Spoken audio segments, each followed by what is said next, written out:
Have you ever noticed how when you push too hard for control, things start slipping away?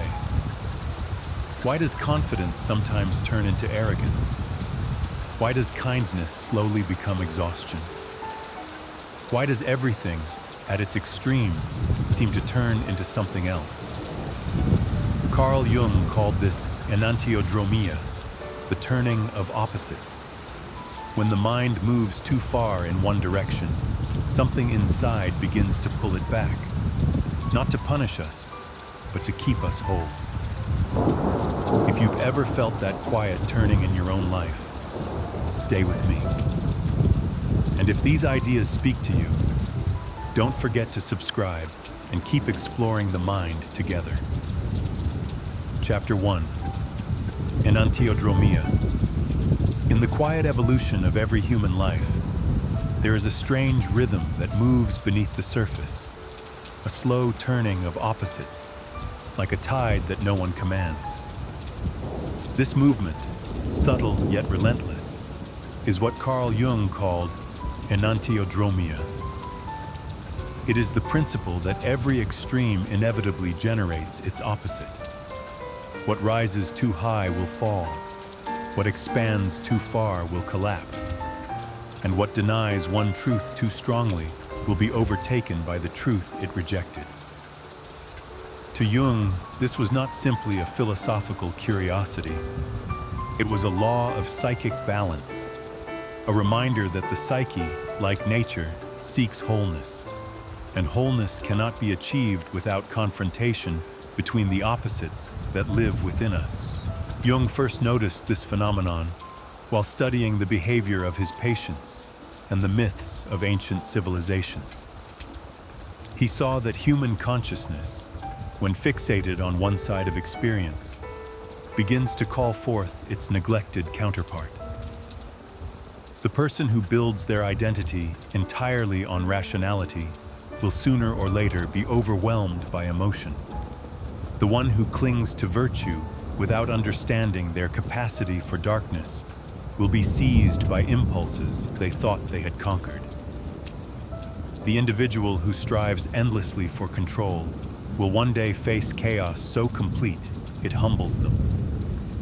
This is Enantiodromia, the self-regulating tendency of the unconscious to restore balance when consciousness goes too far in one direction. For Jung, this idea echoed an ancient wisdom from Heraclitus, the philosopher who wrote that everything turns into its opposite. Fire becomes water, day becomes night, and life in its ceaseless transformation never holds to one state for long. Jung saw that the psyche behaves in the same way. When we push too far toward one pole of experience, the energy we repress begins to gather in the opposite pole. Over time, it accumulates like pressure beneath the earth, waiting for the moment when the tension can no longer be contained. The eruption that follows often feels like fate, but Jung would say it is the psyche's way of seeking equilibrium.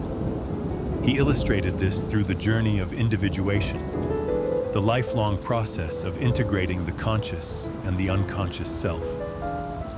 A person may begin this journey by identifying strongly with their persona, the mask they wear before the world. They define themselves by their achievements, their beliefs, or their social role. Yet the more tightly they cling to this identity, the more power the shadow gains in the depths. The shadow contains all that the ego refuses to acknowledge: fear, envy, desire, weakness, potential. When the persona grows rigid, the shadow begins to leak through in dreams, slips of the tongue, or moments of emotional excess. What was suppressed seeks recognition, and the psyche moves to redress the imbalance. This confrontation, uncomfortable as it is, becomes the necessary turning point. To understand Enantiodromia is to see that collapse, crisis, and contradiction are not failures of the psyche, but messages from it. when life feels as though it is turning against us, when everything once certain begins to dissolve, it may be that we have gone too far in one direction. The unconscious, through dreams or symbols, pushes back, trying to restore contact with what has been forgotten. A man consumed by his pursuit of power may fall into helplessness until he learns humility. A woman who lives entirely for others may experience a sudden rebellion of self-interest until she learns to claim her independence. The pendulum swings not to punish, but to teach. In Jung's view, the psyche is not static. It is a dynamic system of opposites: consciousness and unconsciousness, reason and emotion, light and shadow, masculine and feminine. Each pole needs the other. The attempt to live entirely within one side leads to imbalance, and imbalance invites the counterforce. This is why moral or spiritual perfection is impossible. The more we strive for absolute purity, the more we awaken the opposite within us. Jung warned that repressing darkness in the name of light creates not holiness, but hypocrisy. For the rejected elements do not vanish. They simply retreat underground, waiting for their return. Enantiodromia ensures that return. He observed it not only in individuals, but in cultures. When a society glorifies order, discipline, and rational progress, chaos eventually emerges from beneath its polished surface. The modern world, with its faith in technology and reason, has also bred a hunger for spirituality, symbolism, and meaning. The more we mechanize life, the more we feel drawn to myth. The more we worship speed and productivity, the more we long for stillness. Jung believed that these cultural reversals were not accidents, but manifestations of the same law that governs the individual psyche. The collective unconscious, like the personal one, seeks wholeness. The phenomenon of enantiodromia is not meant to be resisted, but understood. Jung suggested that rather than clinging to one side or fighting its opposite, we should learn to hold the tension between them. Only in that tension does transformation occur. To stand between opposites, to feel both love and anger, faith and doubt, joy and grief, is to occupy the fertile middle ground where growth becomes possible. The goal is not to eliminate conflict, but to become conscious of it, to let the opposites speak to one another instead of letting them wage war in silence. This awareness requires courage. It means facing what we have denied, listening to what we have feared, and accepting that the psyche's movement toward balance may dismantle the image we have built of ourselves. Jung wrote that the way is not straight, but spiral, and indeed, the process of enantiodromia often feels like circling back to where we began, only to find the landscape transform. The opposites do not cancel each other out. They evolve into a higher synthesis, a unity that contains both, yet transcends them. In the end, enantiodromia reveals a paradox at the heart of life. That healing often begins in breakdown, that wisdom grows from confusion, and that light, when pursued too fiercely, casts its own shadow. The psyche, left to its natural rhythm, seeks not perfection, but completeness. It wants us to be whole, to know both sides of our nature, to integrate rather than divide. When we resist this movement, the unconscious will do the work for us, sometimes gently, sometimes with force. To live with awareness of enantiodromia is to recognize that our greatest oppositions are also our greatest teachers. It is to understand that change, even when painful, serves a purpose. The extremes of joy and despair, ambition and surrender, are not enemies, but companions in the same cycle. Each calls forth the other, and together they sustain the motion of life. In this understanding, The psyche becomes not a battleground, but an ecosystem, dynamic, adaptive, self-correcting. The storms that overturn us are not punishments, but renewals. And when we can watch the opposites turn within us without fear, when we can see that every end hides a beginning, we begin to live in rhythm with the deep intelligence of the unconscious itself.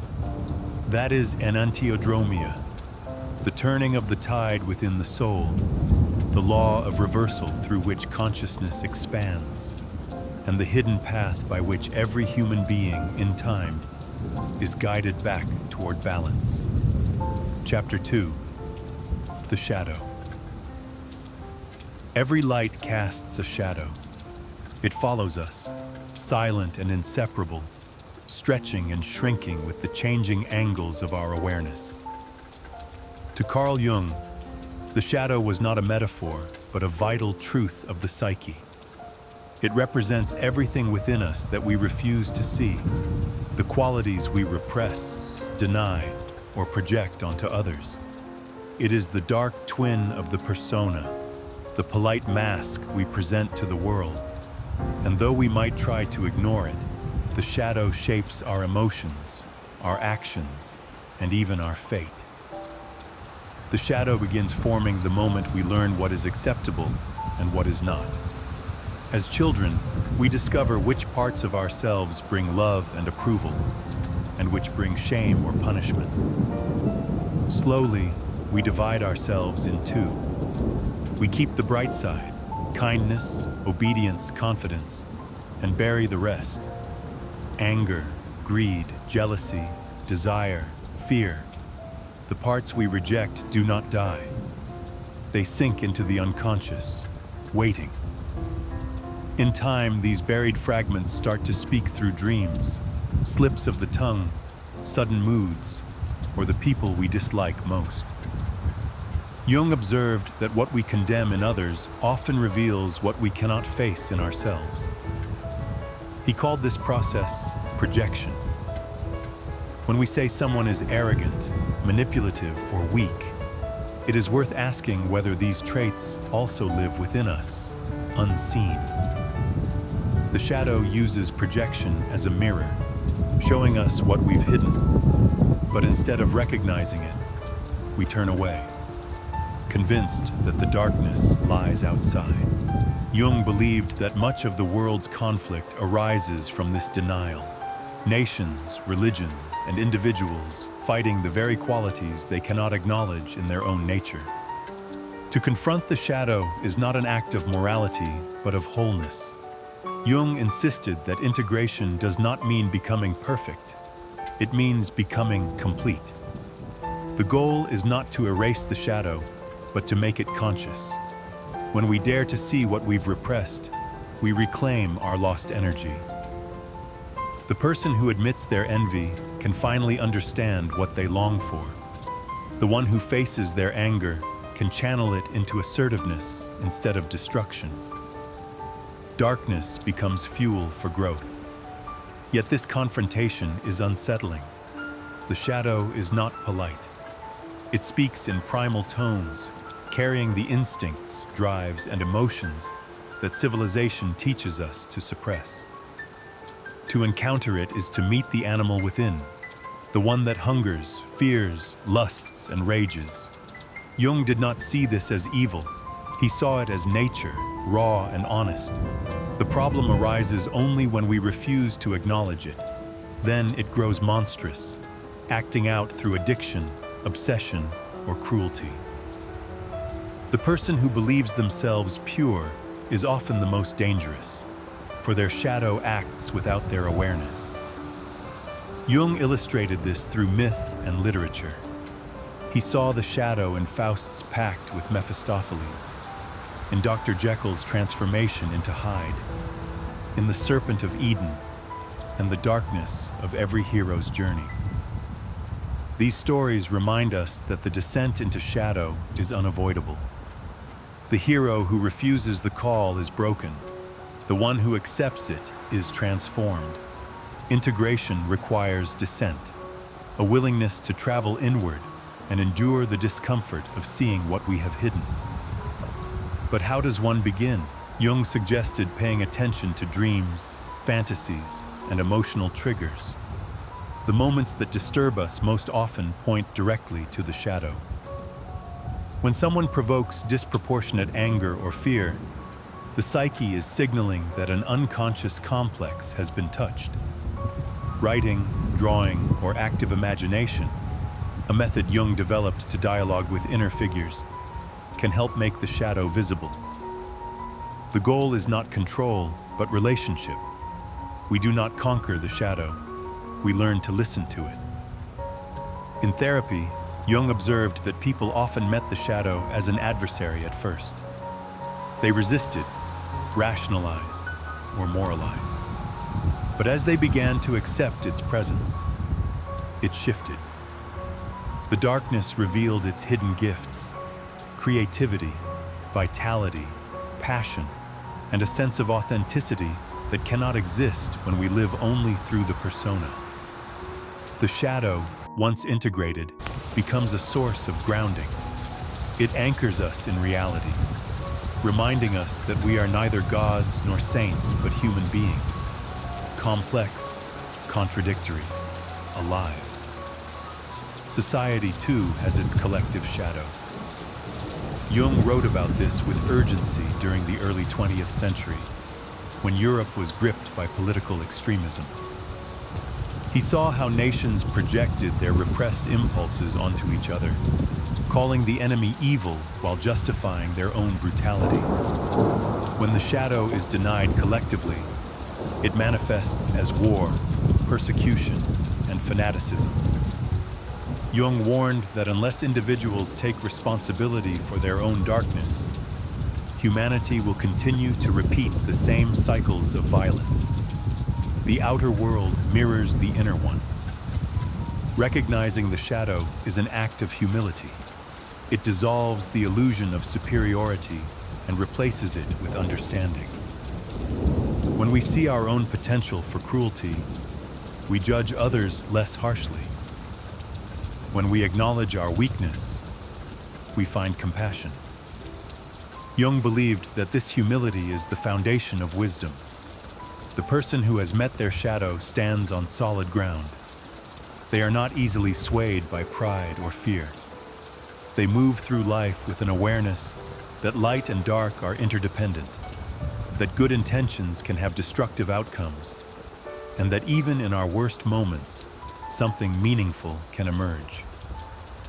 The process of shadow integration never ends. It deepens as we age, as new experiences reveal hidden corners of the psyche. Jung compared it to alchemy, the ancient art of transforming lead into gold.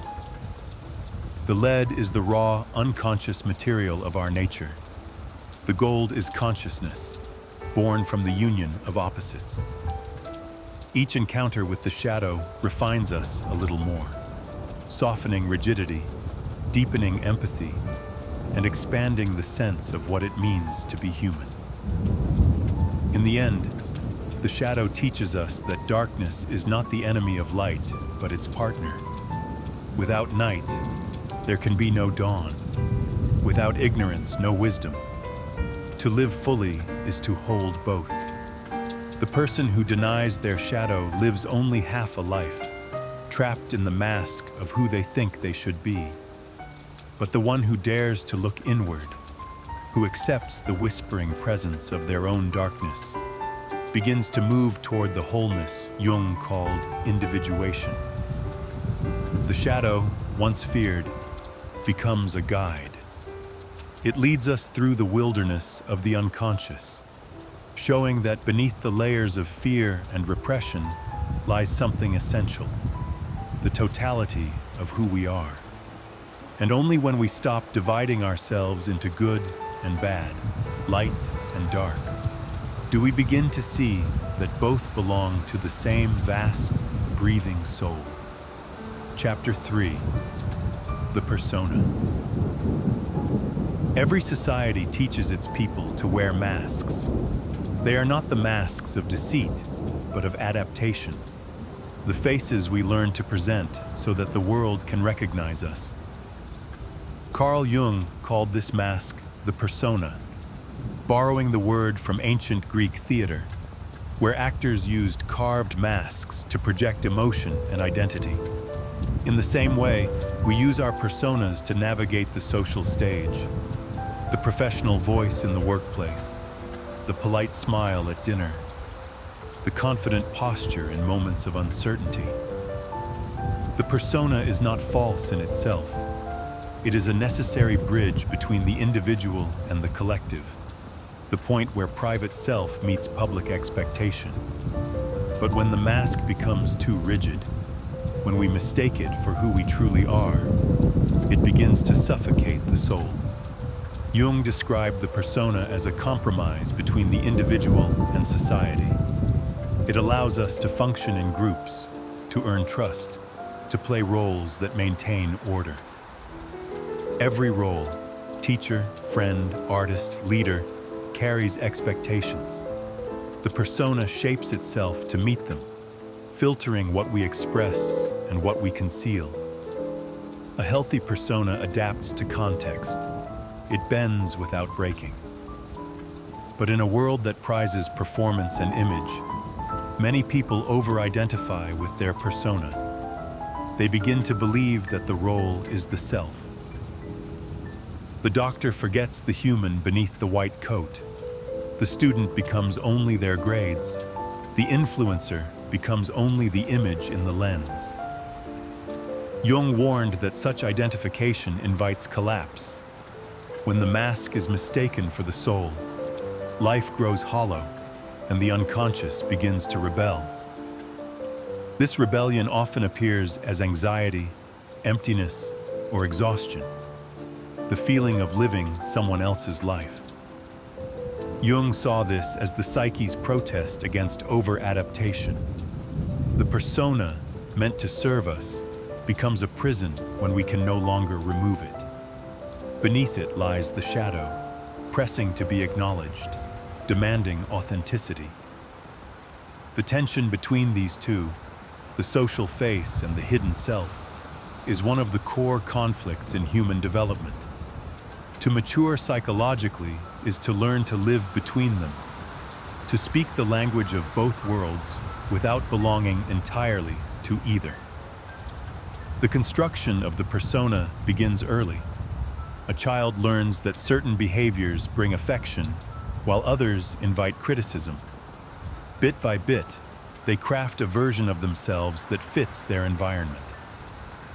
If the family values obedience, the child learns to suppress defiance. If it values success, the child hides vulnerability. Over time, this selective adaptation becomes automatic. By adulthood, the mask feels natural. We forget that it was once a choice. But the parts left behind, creativity, anger, sensitivity, spontaneity, do not disappear. They collect behind the persona like pressure behind a dam. When the dam cracks, the repressed elements surge forward, sometimes destructively, sometimes liberatingly. Jung emphasized that the persona is not the enemy. Without it, social life would be chaos. The danger lies in imbalance. Too little persona leads to isolation.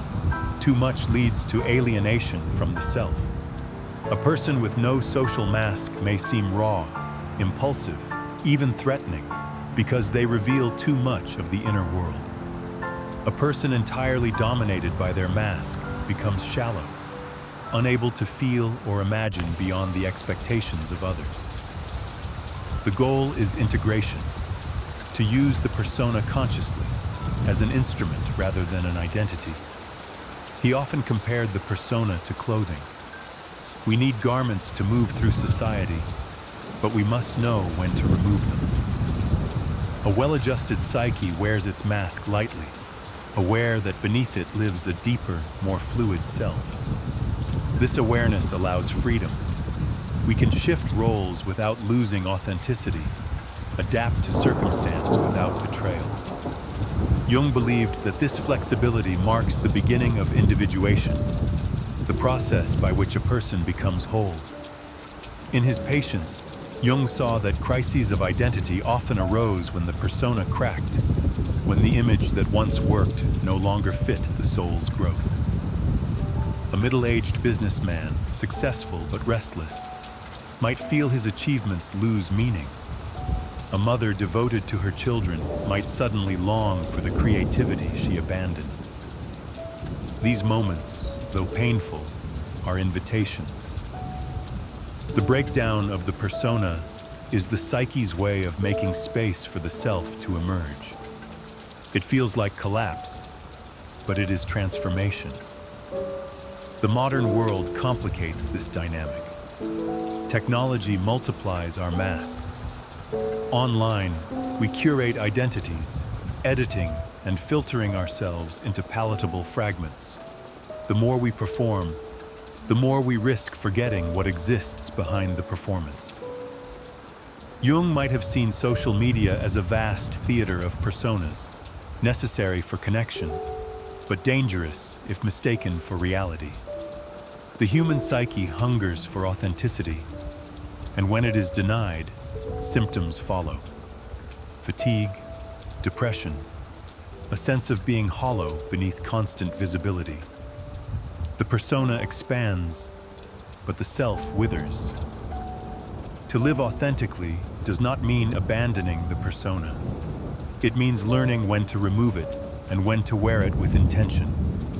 Jung advised cultivating solitude, dreams, art, and honest conversation, spaces where the mask can fall away.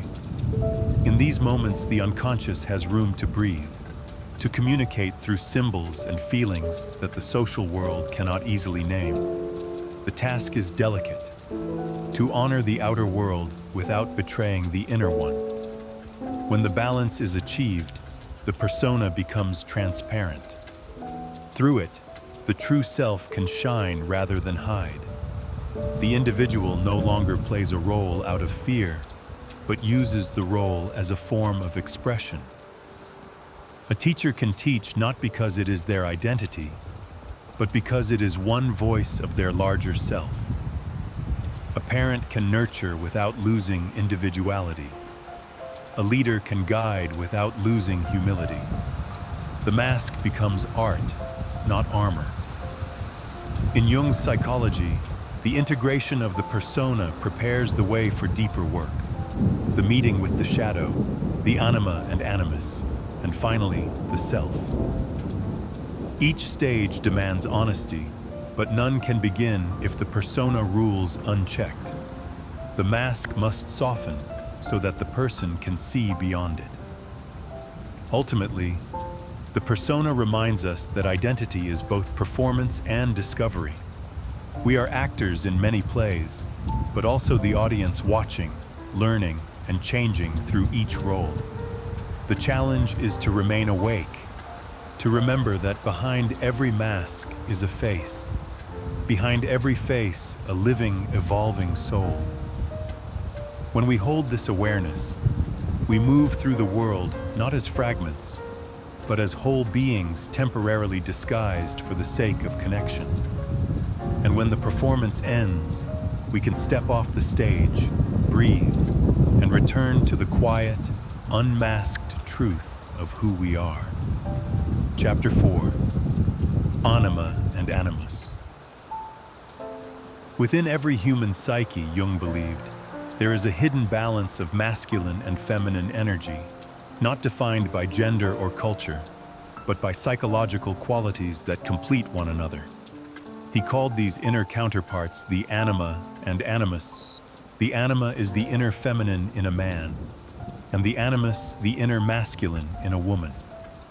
Together, they represent the soul's polarity, emotion and reason, intuition and logic, receptivity and assertion, the moon and the sun. Jung saw them as bridges between the conscious ego and the deeper unconscious, intermediaries that guide us toward wholeness through relationship, conflict, and love. The anima and animus reveal themselves through projection. In the outer world, we meet people who embody what our psyche lacks. A man, for instance, may fall in love with a woman whose sensitivity or mystery reflects the anima he has not yet integrated. A woman may be drawn to a man whose strength or intellect mirrors her latent animus. The attraction feels magnetic because it is psychological. The outer person awakens something internal. Jung called this the soul image. We do not merely fall in love with the other person, we fall in love with the part of ourselves that they carry for us. But projection is also fragile. Once the illusion fades, disappointment follows.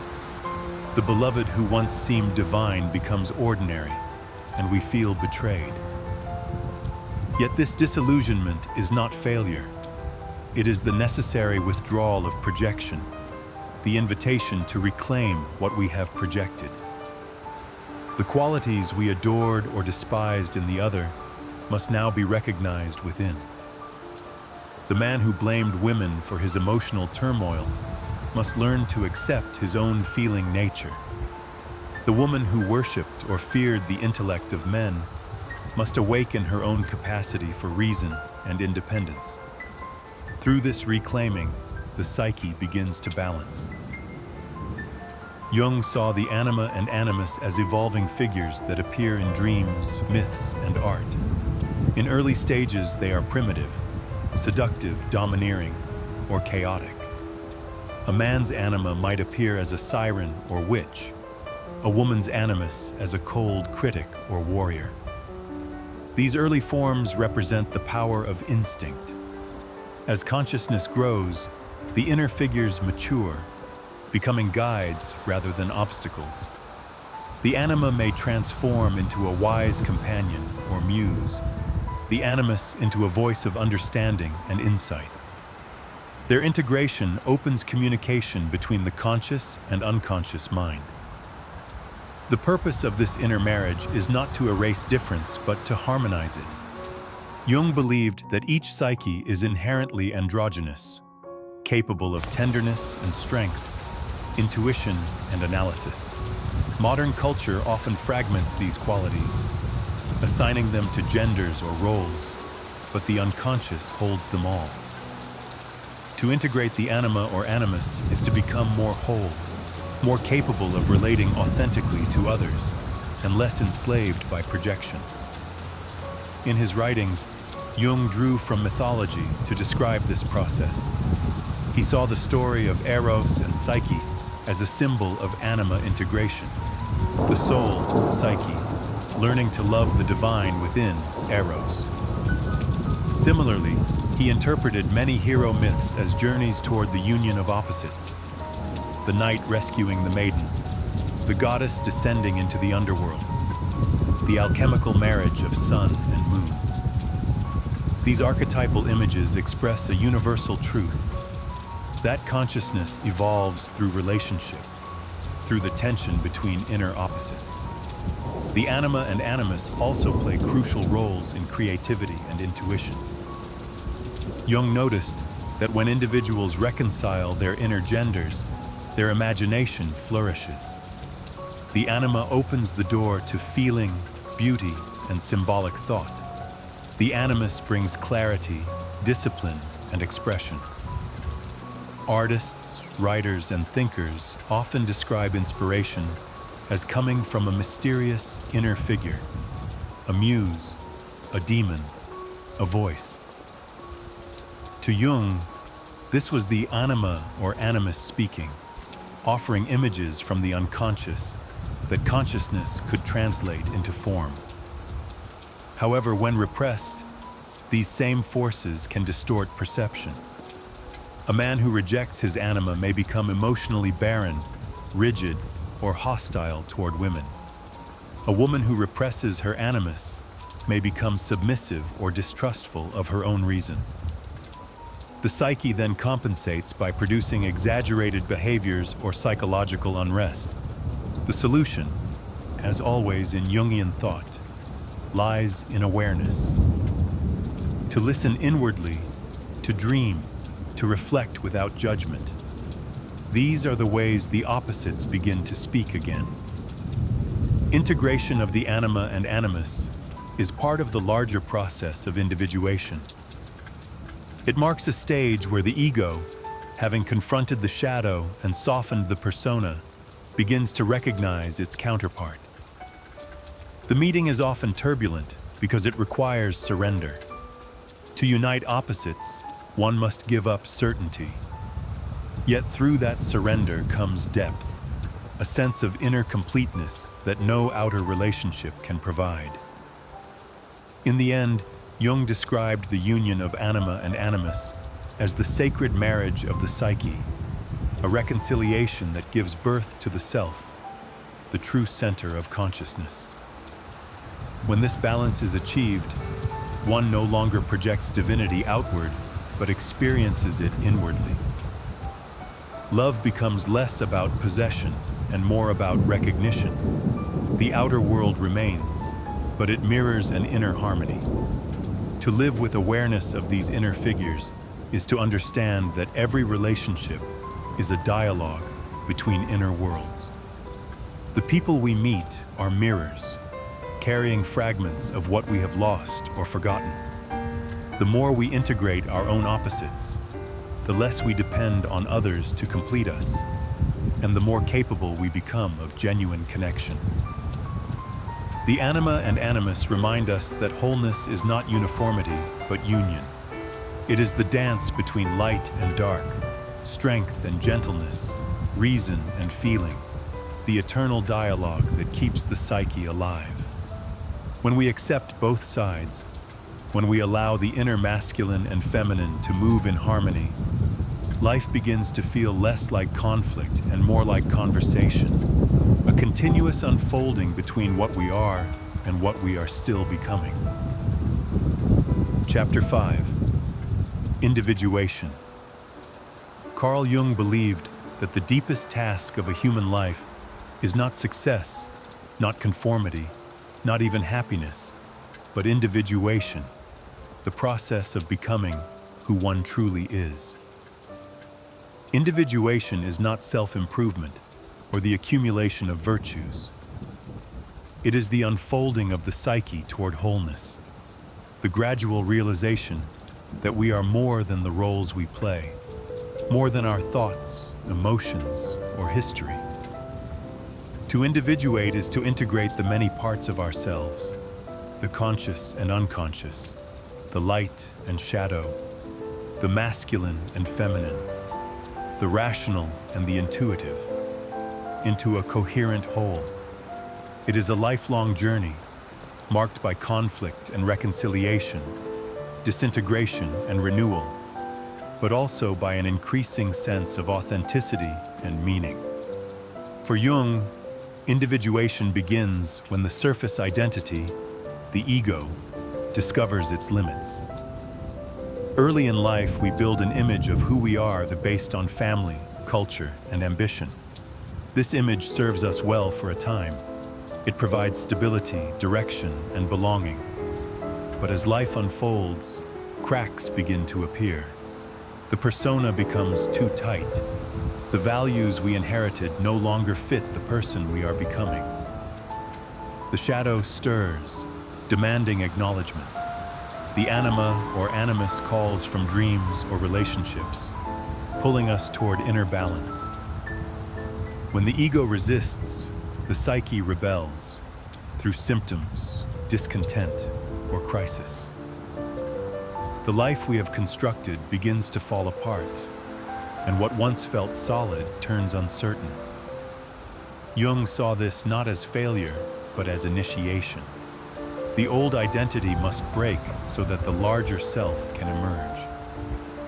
The individuation process does not reject the ego. It places it in relation to the self, the central archetype of wholeness, the organizing principle of the psyche. The ego is the eye that sees, but the self is the entire field of vision. As we move through life, the ego learns humility, recognizing that it is not the master, but a participant in a larger design. Dreams often reveal this shift. The dreamer who once stood at the center of every story begins to encounter symbols, wise figures, animals, mandalas, circles, representing the self's guiding presence. These images show that the psyche has its own intelligence, independent of our will. Individuation unfolds in patterns rather than steps. Jung described it as a spiral. We revisit the same conflicts from new levels of awareness. The shadow integration softens judgment. The meeting with the anima or animus expands feeling and thought. The reconciliation of opposites deepens compassion. Each phase draws us closer to the self. But the path is rarely comfortable. To individuate means to outgrow illusions, to see through what once defined us. Many resist, preferring the safety of conformity to the uncertainty of transformation. Yet the call persists, emerging in restlessness, in creative longing, in the quiet question that whispers, "Is this all I am?" Jung observed that individuation often intensifies in midlife, when the ambitions of youth no longer satisfy. The outer climb gives way to an inner descent. What once seemed failure, losing status, security, or certainty, becomes fertile ground for psychological growth. We discover that meaning lies not in expansion, but in integration. To reconcile the fragments of the self is to rediscover vitality. Jung wrote that the privilege of a lifetime is to become who you truly are. That privilege demands honesty, the willingness to face contradiction, and to accept that light and dark, joy and pain belong to the same wholeness. Individuation does not isolate us, it deepens connection. The more we know ourselves, the more clearly we see others. Projection fades, empathy grows, relationships shift from dependency to dialogue. Jung called this the ethical dimension of individuation, the recognition that inner work serves not only the individual but the collective. A society of individuated people would be one in which each person acts from consciousness rather than compulsion, where decisions arise from awareness instead of fear. Symbols play a vital role in this process.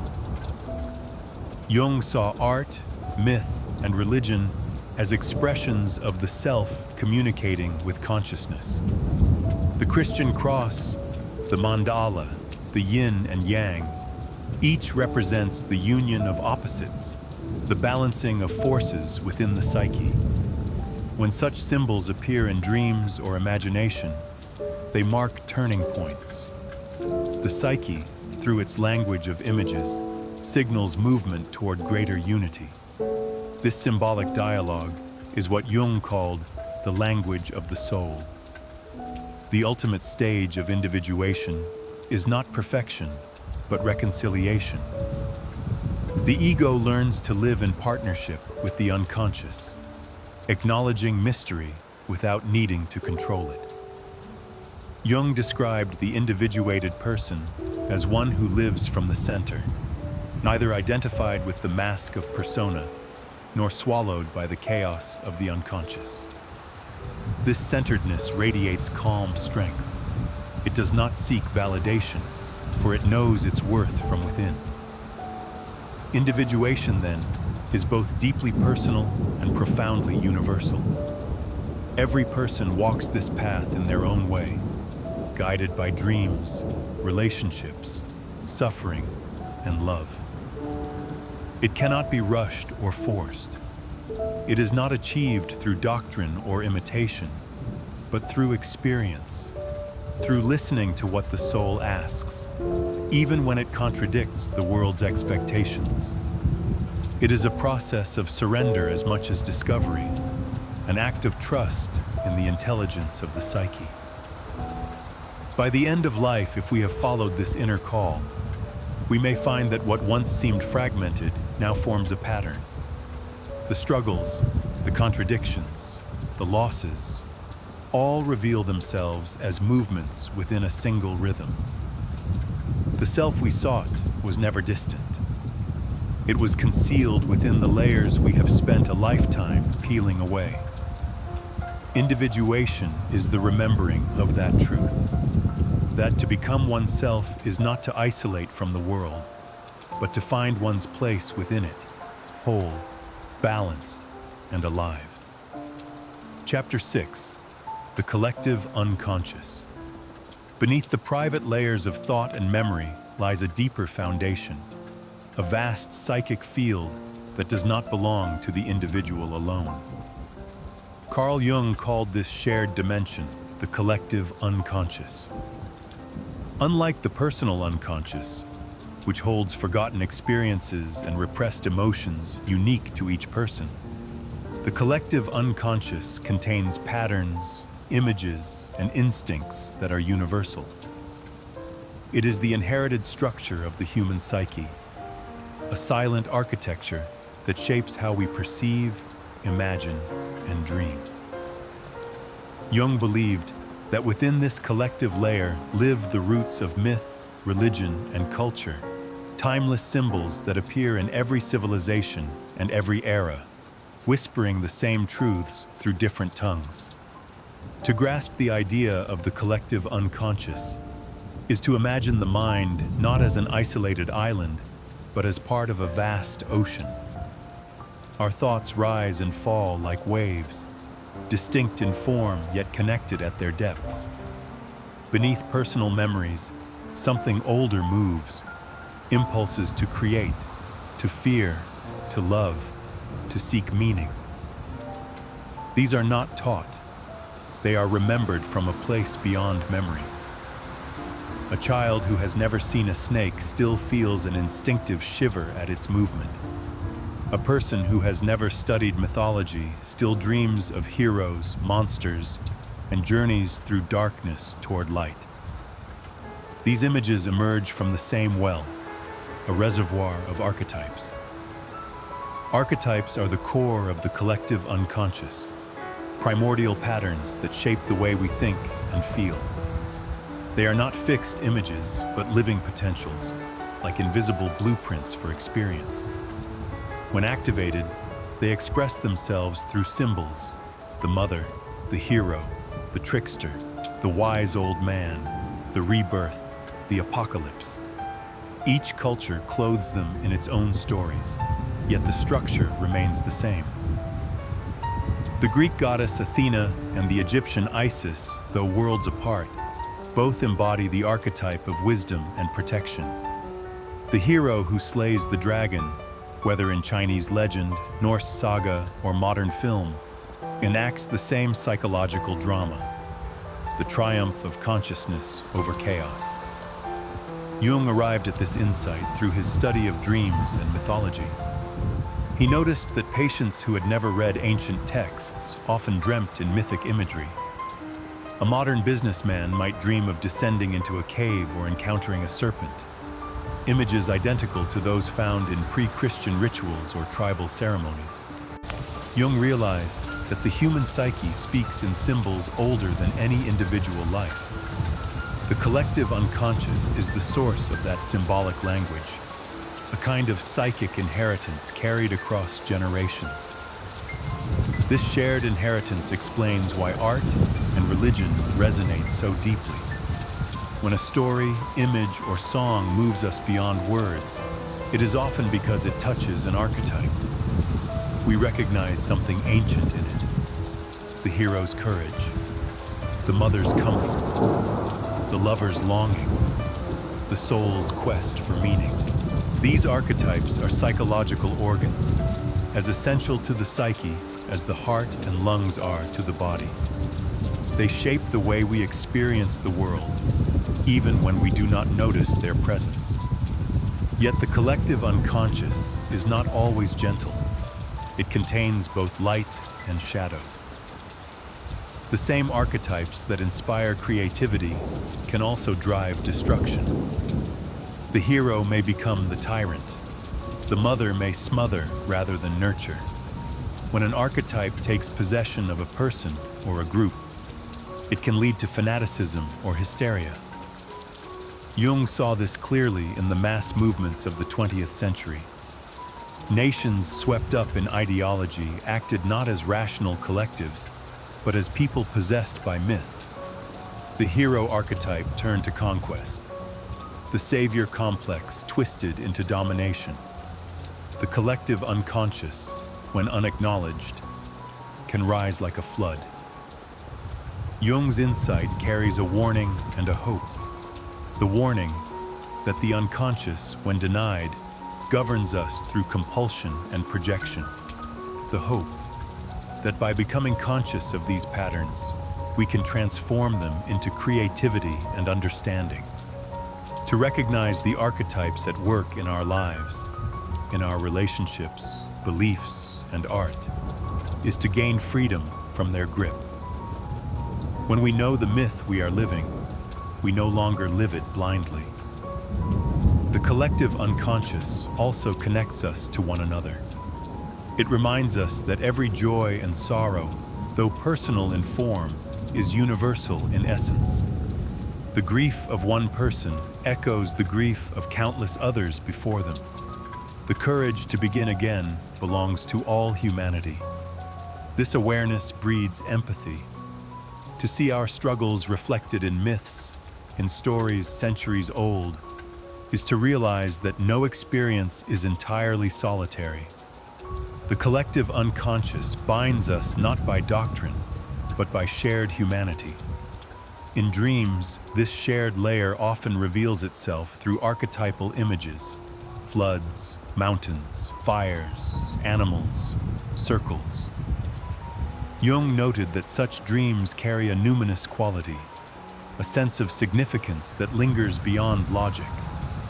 They feel as though they come not from the personal mind, but from something greater, something that speaks through us rather than to us.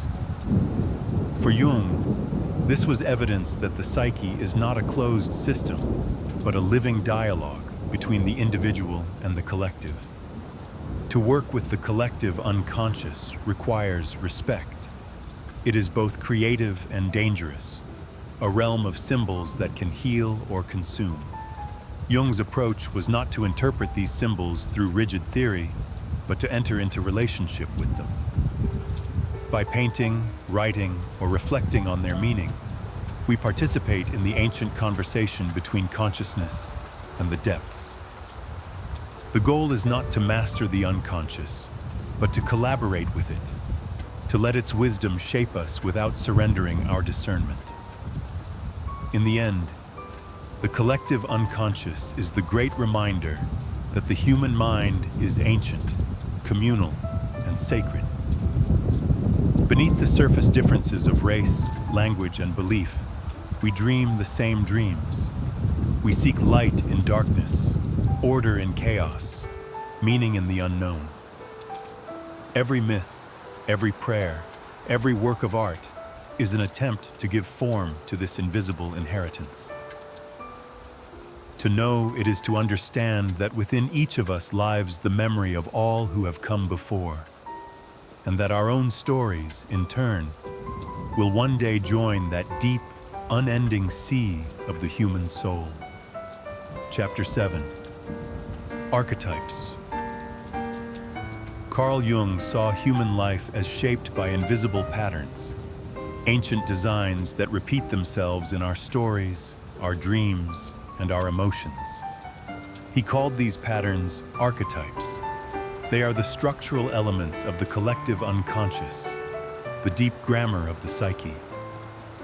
Just as every language has its syntax, every human mind carries these symbolic frameworks that shape experience long before we are aware of them. Archetypes are not inherited ideas, but inherited possibilities. They are potentials of perception and behavior that come alive through experience. When a child imagines a hero rescuing the helpless, or dreams of a wise teacher guiding them through danger, that imagery arises not from personal memory, but from these shared psychic blueprints. The archetypes give form to instinct, linking emotion and imagination into meaning. Jung identified many archetypes, though he never fixed their number. The most central are the self, shadow, anima and animus, persona and hero, each representing a different aspect of the psyche's journey. The self stands for totality, the unifying center toward which individuation moves. The shadow embodies what is repressed. The anima and animus balance the inner feminine and masculine. The persona allows social adaptation. The hero represents the effort of consciousness to face chaos, to carve order from the unknown. Around these core forms orbit countless others: the great mother, the wise old man, the child, the trickster, the rebirth. These archetypes are not static images. They transform and blend. In one dream, the shadow may appear as a rival. In another, as a monster or a friend. The archetype is the energy behind the image, a recurring emotional pattern that finds different symbols to express itself. The wise old man may appear as a mentor in myth, a voice in a dream, or even an intuition that arises in solitude. The image varies, but the function, guidance toward greater consciousness, remains the same. To Jung, myths and religions were not primitive stories, but symbolic maps of psychic experience. The hero's journey of Odysseus, the trials of the Buddha, the resurrection of Christ, all describe the same inner movement: the ego's confrontation with the unknown and its transformation through suffering. These myths survive because they reflect universal psychological truths.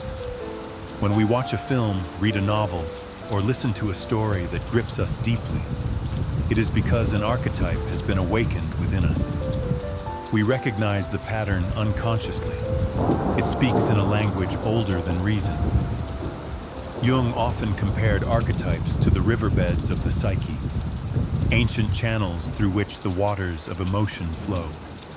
When the river overflows, archetypes become overwhelming. When blocked, the psyche dries out, losing vitality. A balanced life allows these currents to move naturally, giving rise to creativity, spirituality, and connection. But when one archetype dominates, it distorts perception. A person possessed by the hero may become arrogant, seeing every situation as a battle. One ruled by the mother archetype may smother rather than nurture. The goal is not to suppress these forces, but to recognize and integrate them. Dreams were Jung's laboratory for observing archetypes in motion. He found that certain symbols appeared repeatedly across cultures: the mountain, the cave, the serpent, the circle. These were not random. They expressed timeless processes of transformation.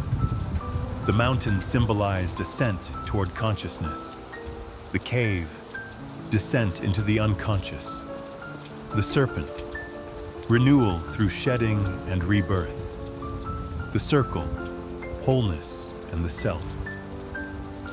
When such images appear in dreams or imagination, Jung urged people to treat them with reverence, not to explain them away, but to engage them, to ask what part of the psyche is speaking. Archetypes also shape collective life. Nations, movements, and institutions are not free from the unconscious. When a society worships a leader as a savior or demonizes another as a destroyer, it is acting out archetypal drama. Jung saw this clearly in the totalitarian regimes of his time. The projection of the divine self onto political figures, the descent into mass possession by the archetype of the hero or the avenger. These eruptions of collective archetypes are powerful because they bypass reason. They speak directly to emotion, awakening ancient instincts of loyalty, fear, and faith. The only defense, Jung believed, is consciousness. The capacity to see that the myth is playing through us rather than being our own creation. Yet archetypes are not merely dangerous. They are also the source of meaning. Every culture's art, philosophy, and spirituality arise from the same deep well. The artist becomes a vessel for archetypal energy, shaping it into form so that others can see what was invisible. This is why certain works, a sculpture from Greece, a painting from Japan, a poem from a nameless century, still move us. They carry the same inner architecture of feeling that lives within us. The task of individuation is, in large part, the conscious encounter with archetypes. Each person must meet the shadow and the anima, or animus, must face the hero's trials, must approach the self that calls from within. These encounters unfold through life, often disguised as ordinary events, a conflict, a loss, a revelation, a creative impulse. The archetype gives them symbolic weight, turning the personal into the universal. When we begin to see our experiences as part of these greater patterns, suffering takes on meaning. Pain becomes initiation. Failure becomes transformation. Jung's idea of archetypes invites a radical humility. It reminds us that much of what we think of as personal originality is participation in something far older. We are not isolated minds inventing meaning from nothing. We are expressions of an ancient psyche still evolving through us. Each generation retells the same eternal stories in its own language. Stories of love and betrayal, death and rebirth, light and shadow. To live with awareness of archetypes is to live symbolically. It means listening for the myth that is shaping one's life, watching for the images that return in dreams and imagination. It means asking, what is this experience trying to teach? Which pattern am I living now? This awareness does not remove pain, but it gives it depth. It reminds us that behind our struggles moves the timeless rhythm of the human soul.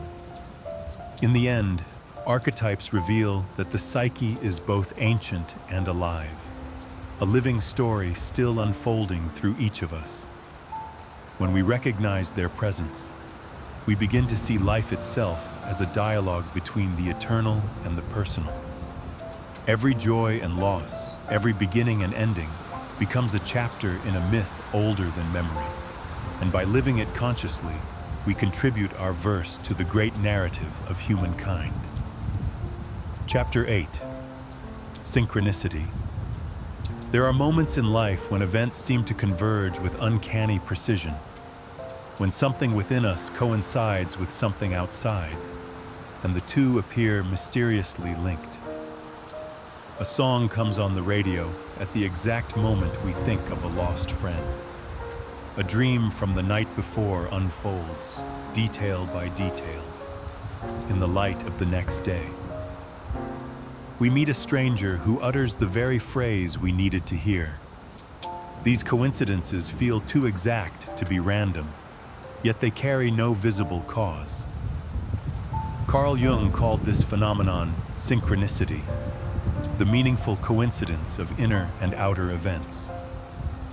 To Jung, synchronicity was not superstition, but a serious attempt to describe a hidden order behind apparent chance. His idea arose from decades of clinical observation. Again and again, he noticed that when a patient experienced an important psychological breakthrough, external events would seem to mirror the inner transformation. During one session, as a woman recounted a dream of a golden scarab, an Egyptian symbol of rebirth, a beetle tapped against the window. Jung opened it and caught a golden-green scarab beetle, the closest natural equivalent to the one from her dream.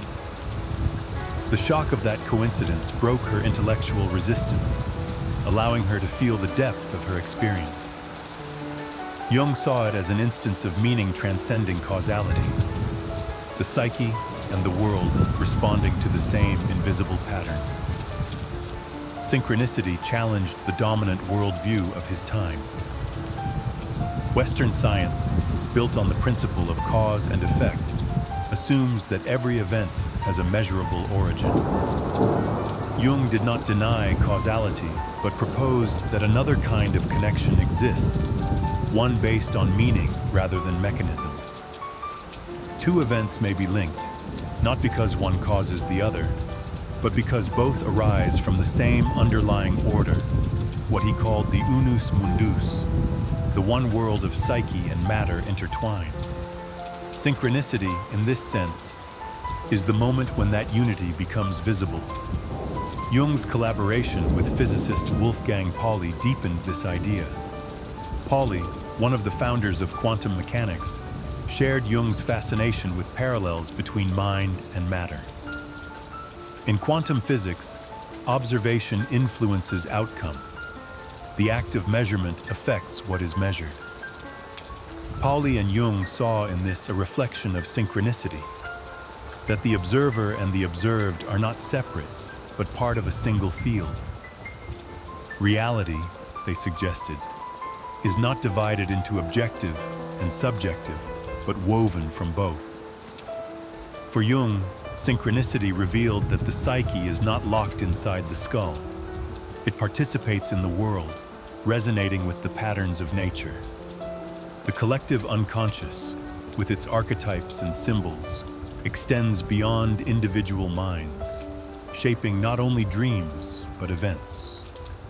When an archetype becomes active, coincidences cluster around it. The person confronting death may encounter symbols of transformation, snakes, circles, autumn leaves, in dreams and in daily life. Someone beginning a new path may repeatedly meet signs of initiation, thresholds, strangers offering guidance, sudden alignments of opportunity. These experiences, Jung wrote, are not hallucinations, but expressions of a deeper order. Moments when the boundary between inner and outer reality grows thin. Yet Jung warned that synchronicity is not something to chase or manipulate. To turn it into a system of prediction or control, as astrology or fortune-telling often attempt, is to miss its essence. Synchronicity is not about knowing the future, but about seeing the present more fully. It occurs when consciousness aligns with the flow of meaning. It is a message, not a method, an invitation to awareness. When we are attentive, life reveals itself as more than a sequence of accidents. It becomes dialogue. Psychologically, synchronicity tends to appear at times of emotional intensity, transformation, or crisis. When the conscious mind is stretched to its limit, the unconscious compensates by breaking into the outer world. The boundaries soften, and we experience reality as alive, responsive, even intimate. The experience can be comforting or unsettling, depending on how we meet it. If we interpret it with humility, as a sign of connection rather than control, it deepens our sense of belonging. If we interpret it with inflation, as proof of special destiny, it leads to delusion. Jung saw this tension in his patients. Some were humbled by synchronicity, others intoxicated by it. The difference lay in the attitude of the ego. He also observed that synchronicities often accompany individuation. As a person moves toward greater integration, inner and outer events begin to mirror one another. The psyche expresses itself through circumstance, arranging symbols around the individual's growth. A dream's image reappears in waking life. A book falls open to the passage that names a secret thought. These moments mark alignment between the conscious path and the deeper order of the self. They suggest that meaning is not invented by the mind, but discovered. That life, when approached with attention, reveals patterns of correspondence between what is within and what is without. Philosophically, synchronicity challenges the idea that reality is purely material. It suggests that psyche and matter are two aspects of the same unknown substance, that thought and world arise together from a unified source. Jung was careful not to make metaphysical claims, yet he felt that synchronicity points toward an underlying principle of connection that science has not yet named. In this, he found resonance with Eastern thought. The I Ching, for example, operates on the principle of a causal connection. By casting coins or yarrow stalks, one allows the moment itself, with all its invisible conditions, to reveal meaning. Jung saw this not as magic, but as a symbolic language for synchronicity, a way of listening to the world's timing. In everyday life, synchronicity can be subtle.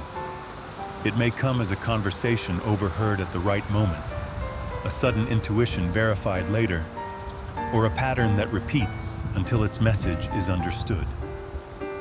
These experiences remind us that we are participants in a living web of relationships, not isolated observers. The rational mind resists such ideas, yet the heart recognizes them instinctively. When synchronicity occurs, something inside us says, "Yes, this is how it was meant to be." Jung did not claim to explain synchronicity fully. He saw it as a mystery to be respected, a frontier between psychology and physics, spirit and matter. But he believed it carries ethical significance. It teaches us to pay attention, to live with reverence for the unseen order that connects things. It invites humility, the recognition that our lives are not random, but woven into a tapestry too vast to grasp. Ultimately, synchronicity is an experience of meaning, the moment when the universe seems to speak in our own symbolic language. It does not answer our questions directly. It shows us that meaning itself is alive, fluid, and relational. In a world that often feels mechanical and indifferent, synchronicity restores the sense that we belong to something intelligent and mysterious. To live with awareness of synchronicity is not to expect miracles, but to remain awake to the possibility that life is communicating with us constantly. Through chance, through pattern, through the delicate alignment of inner and outer events.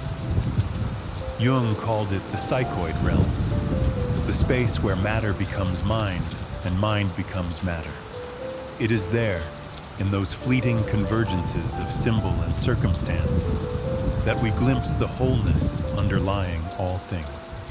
And when we recognize it, even for a moment, we realize that the boundary between ourselves and the universe was never as solid as we believed. Chapter 9. Dreams. To Carl Jung, dreams were not meaningless fragments of sleep, nor random firings of a tired brain. They were the language of the unconscious, a nightly letter from the psyche to consciousness, written in the syntax of symbols. While Freud viewed dreams as wish fulfillments of repressed desires, Jung saw them as natural expressions of psychic balance, guiding the dreamer toward wholeness. Every dream, he believed, contains a purpose, to reveal what the waking mind cannot yet see. Dreams are the bridge between the conscious and the unconscious realms. In waking life, the ego governs perception, filtering experience to maintain order. But in sleep, those filters dissolve, and the deeper strata of the psyche emerge. The dream world becomes a theater in which forgotten feelings, unlived potentials, and archetypal figures take form. It is the same material that myths and fairy tales are made of, the ancient imagination still alive within us. Jung wrote that the dream compensates for the one-sidedness of consciousness. When the waking mind leans too far in one direction, the dream pulls it toward balance. The rational person, proud of logic, might dream of floods or overwhelming emotions.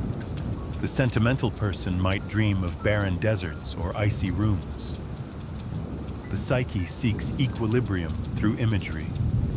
This is Enantiodromia in the language of sleep, the return of the neglected opposite. Jung's method of dream analysis was not about decoding fixed symbols, as though dreams were puzzles with universal keys. A snake in one dream might represent danger, in another, renewal. Meaning arises from context, from the dreamer's associations, emotions, and current life situation. He would ask his patients to describe what each image meant to them, not what a book claimed it meant. This process, he said, restores the personal dialogue between ego and unconscious. Often, dreams reveal aspects of the shadow. The figure we chase or fear may carry the qualities we have repressed. Jung noted that people frequently dream of strangers of their own sex, mysterious doubles who act out what the dreamer denies. To meet such figures is to glimpse the unacknowledged parts of the self. But the dream does not condemn. It invites reconciliation. By confronting the shadow in the dream, one prepares to integrate it in waking life. Other dreams carry messages from the anima or animus, the inner feminine or masculine counterpart. These appear as lovers, mentors, or adversaries, drawing the dreamer into emotional and intellectual balance. Still others are encounters with archetypal forces, the wise old man, the great mother, the hero, the trickster. When these appear, the dream takes on a numinous quality. It feels charged with significance beyond the personal. Jung called such dreams big dreams, those that announce turning points in psychological growth. The dream's symbolic nature means it cannot be interpreted through logic alone. Its meaning unfolds gradually, often through association with waking events. A dream of descending stairs may coincide with introspection. A recurring storm may fade once a repressed emotion is acknowledged. Jung encouraged active imagination, continuing the dream consciously through art, writing, or meditation, as a way of deepening its message. By dialoguing with the dream's images, the conscious mind participates in the unconscious process, rather than merely observing it. For Jung, the dream is not only diagnostic, but creative. It shows what the psyche is attempting to build. When the conscious attitude becomes rigid, the dream compensates by producing symbolic material that pushes toward renewal. This creative function makes dreams essential to individuation. Each night, the unconscious rehearses the next step in our psychological evolution, offering hints through symbols that point toward greater wholeness. Jung's own dreams played a central role in his theories. During his break with Freud, he experienced a series of overwhelming visions: floods covering Europe, rivers of blood, images of ancient gods returning. He feared insanity, but later realized these were anticipations of the collective upheavals that would soon erupt in the First World War. These visions convinced him that the unconscious is not merely personal, but collective, capable of reflecting cultural and historical changes. The individual psyche, he concluded, participates in the larger psyche of humanity. In therapy, Jung treated dreams as living events, not distant reports. He asked his patients to draw them, act them, or simply sit with their images until they felt their emotional resonance. Over time, patterns would emerge. A recurring symbol, a journey, a transformation. The dream series became a map of the psyche's unfolding story. One might see the same archetype evolving from monster to ally, showing the gradual integration of fear into awareness. Dreams also reveal the autonomy of the unconscious. They demonstrate that the psyche is not under the ego's command. The dream arrives uninvited, speaks in its own voice, and often tells us what we would rather not hear. Yet this autonomy is precisely what makes the psyche wise. The unconscious corrects the ego's blindness. It shows us truths we cannot bear directly, but can face in symbolic form. In this sense, dreams are acts of healing, gentle negotiations between consciousness and the depths. Modern life tends to dismiss dreams as trivial, yet Jung argued that to neglect them is to lose touch with the guiding intelligence of the soul. He saw in dreams the same creative source that gave birth to religion, art, and philosophy. The gods of myth, he said, have not disappeared. They have moved into the unconscious, speaking through dreams instead of temples. When we ignore them, neurosis takes their place. To live in relationship with dreams is to restore that lost dialogue. It means going to sleep not merely as rest, but as pilgrimage. Each night, the psyche travels into the unknown, bringing back images that, if attended to, can transform waking life. Dreams are democratic. They visit everyone, regardless of intellect or belief. They are the psyche's way of ensuring that no one remains cut off from its wisdom for long. Ultimately, Jung saw dreams as evidence that meaning is woven into the fabric of life. Even in the privacy of sleep, the psyche continues to strive for balance, connection, and understanding. To listen to dreams is to participate in that process consciously, to read the letters sent from the deeper self. When we begin to honor them, our nights become conversations, and our days become more integrated reflections of what the soul has whispered to us in the dark. Chapter 10. The Self. At the heart of Jung's psychology lies the idea of the self, the totality, psyche, both conscious and unconscious, the unifying center that holds all opposites within a greater order. The self is not the ego, though it includes it. The ego is the center of consciousness, the part that says I. The self is the greater whole that says nothing, yet encompasses everything we are and could become. If the ego is a small circle of light, the self is the vast darkness that surrounds and sustains it, not a void, but a living space filled with unseen stars. Jung described the self as both the goal and the origin of psychological life. It is the pattern toward which the process of individuation moves, the hidden blueprint that guides development from within. Every transformation, every crisis, every dream, he believed, is part of the psyche's effort to bring the ego into harmony with this deeper center.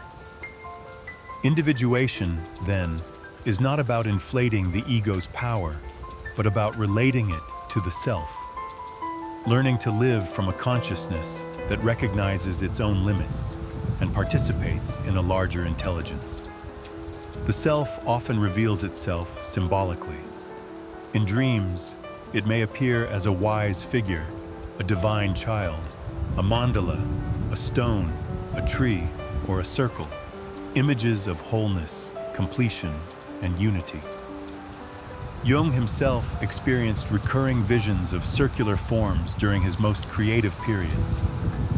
He called them mandalas of the self, spontaneous expressions of psychic order arising from chaos.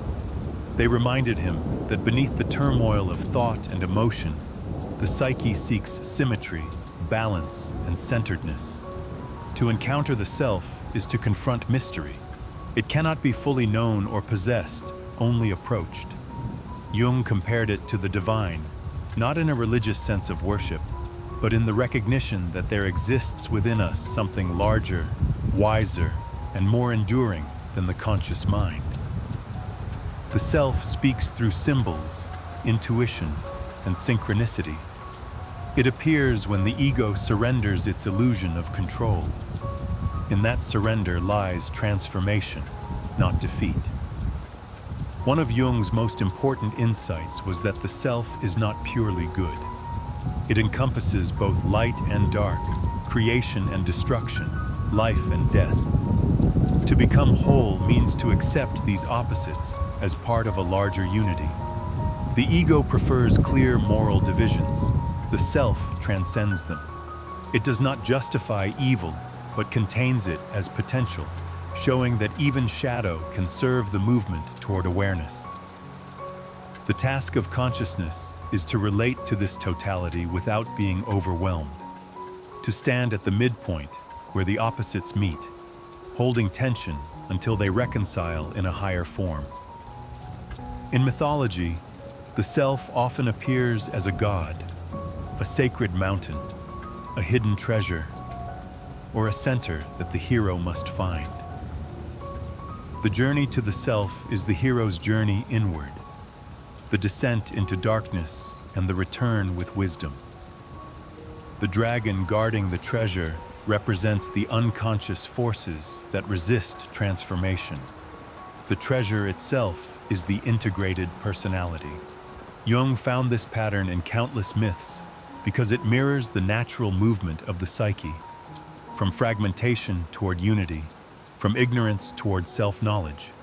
In therapy, moments of contact with the self often occur as profound stillness, when a dream, a symbol, or a sudden realization dissolves inner conflict. Patients might describe it as peace, light, or simply a sense of being whole.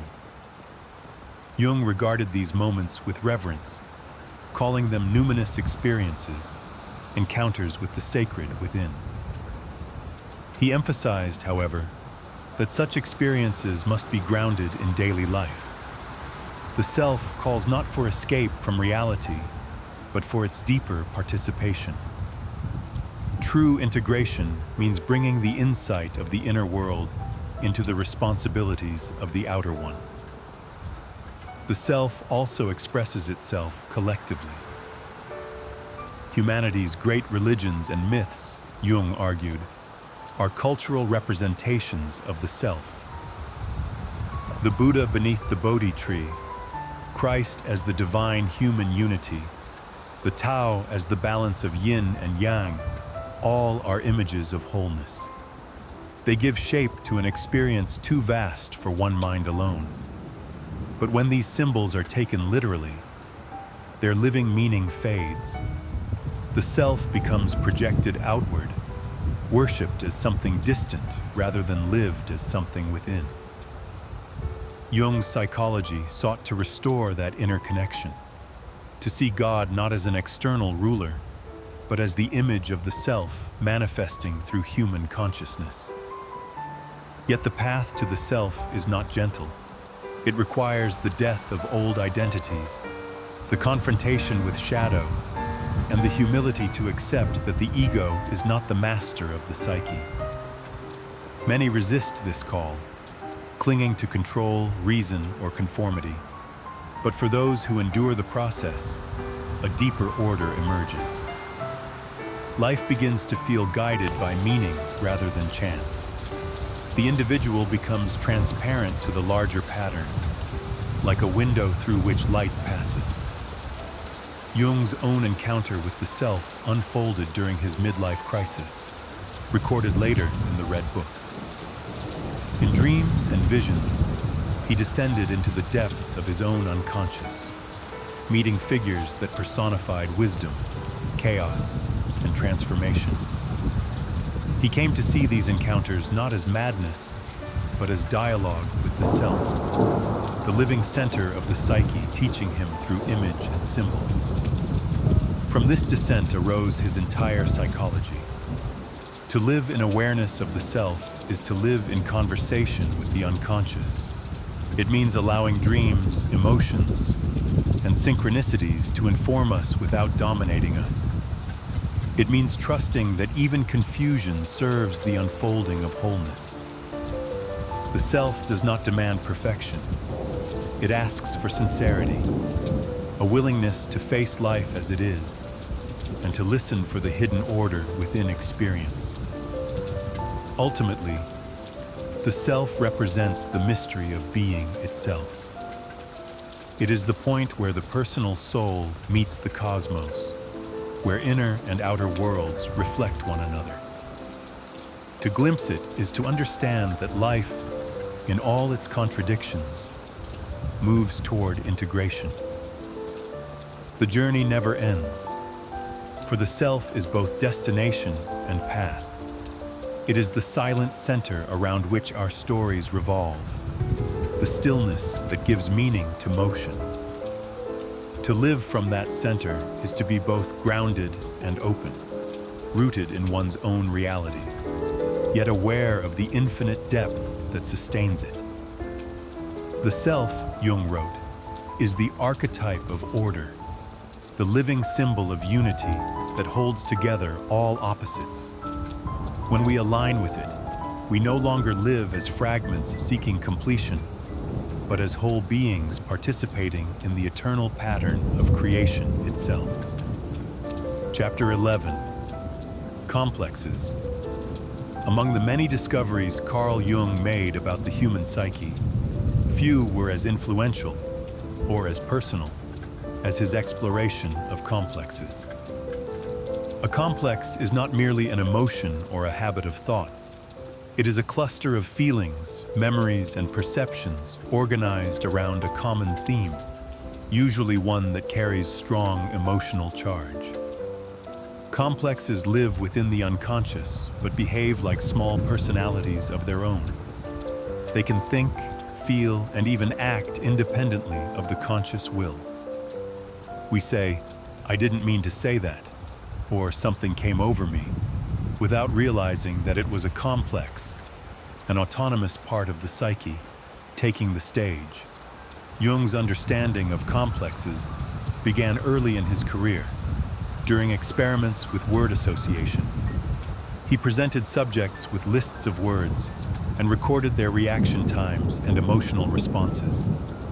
When certain words triggered hesitation, laughter, or confusion, Jung noticed patterns, groups of emotionally charged responses connected by a common theme, such as family, guilt, or failure. He concluded that these clusters revealed autonomous contents in the unconscious, each with its own center of gravity. A person might have a mother complex, a power complex, or a failure complex, each influencing thought and behavior without conscious intent. To Jung, complexes were not inherently pathological. They were the building blocks of the psyche, natural byproducts of experience and emotional development. Every person has them. They are what make us human. But when a complex gains too much energy or becomes dissociated from consciousness, it can dominate the personality, leading to neurosis or self-sabotage.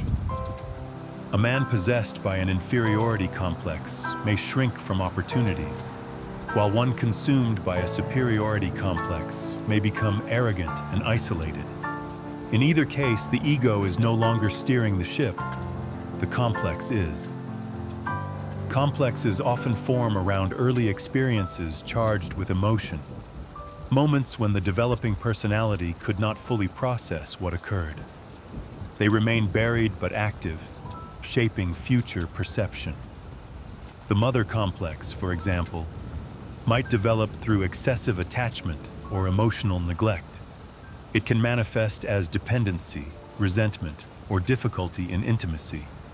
The power complex might stem from humiliation or over-control in childhood, later appearing as compulsive ambition or fear of authority. These complexes carry both memory and energy. They are psychic magnets that draw related experiences toward themselves, repeating familiar patterns until awareness intervenes. Jung compared complexes to splinter psyches, semi-autonomous fragments of the whole personality. They are like smaller selves orbiting the central ego, each with its own motives and voice. In moments of stress, one of these fragments can seize control, producing sudden mood shifts or irrational actions.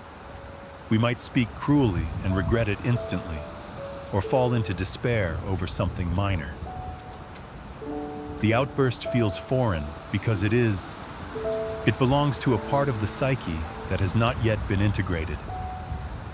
The path to integration begins with recognition. Jung's therapeutic goal was not to destroy complexes, but to bring them into consciousness. By observing how and when a complex is triggered, we begin to separate identity from possession. We can say, "I am caught by my anger complex," rather than "I am angry." That small shift, from identification to observation, opens space for transformation. When we dialogue with a complex, through reflection, journaling, or active imagination, we allow it to express its story. The complex then loses its autonomy and becomes part of the conscious personality, enriching rather than dominating it. Jung's view of complexes was deeply relational. He noted that relationships often activate complementary complexes in each person: parent and child, victim and rescuer, pursuer and distancer. Two people may unconsciously engage in a shared drama, each projecting their own inner figure onto the other. This is why relationships feel both magnetic and volatile. Our complexes recognize one another before we do. Jung encouraged awareness of this projection. When we realize that the intensity of our reactions may belong to an old complex rather than the present moment, we begin to break free of its repetition. In dreams, complexes reveal themselves as recurring figures, critical voices, seductive strangers, helpless children. These images are not random. They represent the emotional knots that the psyche is trying to untangle. A recurring dream of being chased, for instance, may symbolize the pursuit of a repressed emotion. The dream dramatizes the conflict between ego and complex, urging reconciliation. Through such images, the unconscious offers insight into what consciousness has avoided. Jung emphasized that complexes are not enemies to be eradicated, but energies to be integrated. Each carries not only pain, but potential. The mother complex, once understood, can become the source of deep compassion. The power complex can transform into leadership grounded in empathy rather than control. The very wounds that create complexes hold the energy for healing and creativity. In this sense, complexes are the psyche's way of storing unprocessed experience until the individual is ready to confront it. The ego's relationship to its complexes mirrors the self's relationship to the ego. Just as the self transcends and contains the conscious mind, the ego must learn to contain and integrate its own subpersonalities. This inner ecology of parts, when harmonized, creates psychological wholeness. To deny or suppress complexes is to deny part of one's humanity. To acknowledge them is to open the path toward individuation. Jung also recognized that some complexes are cultural. Just as individuals carry unresolved emotional patterns, societies carry collective complexes: inherited guilt, superiority, fear of the other. These manifest in prejudice, nationalism, and ideological fanaticism. The collective complex, like the personal one, acts out when denied. Only by bringing it into collective awareness can a culture begin to heal its divisions. Jung believed that the fate of civilization depended on such psychological consciousness. that history itself is shaped by humanity's capacity to confront its own complexes. To live consciously with one's complexes is to live in dialogue with the unconscious. It is to admit that we are not unified beings, but constellations of many selves, each deserving attention and integration. Jung's radical insight was that psychic conflict is not a flaw to be eliminated, but a dynamic that drives growth. The tension between ego and complex, between conscious intention and unconscious reaction, fuels the process of becoming. Ultimately, complexes remind us that self-knowledge is never complete. We are inhabited by voices older than our conscious life, and through them, the unconscious speaks. When we stop fighting those voices and start listening, they reveal not chaos, but intelligence, a system seeking harmony. Every complex, once understood, becomes a bridge to the self. It shows where energy has been trapped, where growth has been waiting. And when we reclaim that energy, we move closer to the wholeness that Jung believed to be the soul's deepest aim. Chapter 12. Symbols and Myth. Carl Jung believed that symbols are the living language of the soul. Unlike signs which point to fixed meanings, a stop sign, a mathematical formula, a traffic light, symbols are dynamic. They open into depths that cannot be exhausted by explanation. A symbol, he wrote, is the best possible expression for something unknown. It is born when consciousness encounters mystery, when the mind reaches the edge of what it can comprehend and must rely on images to express what words cannot contain. Myths are the great containers of these symbols.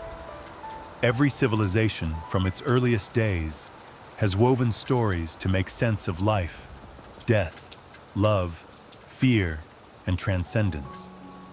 Jung saw myth not as primitive fiction, but as the psychic autobiography of humanity, the collective dream of our species. The gods, heroes, and monsters of ancient stories are projections of archetypes from the collective unconscious. They enact in grand narrative form the same dramas that occur within every individual psyche.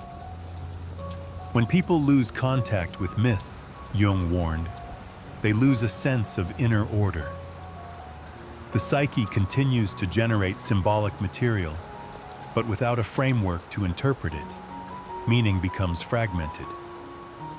The modern person, surrounded by technology and information, often imagines they have outgrown myth, yet their dreams, fantasies, and obsessions show otherwise.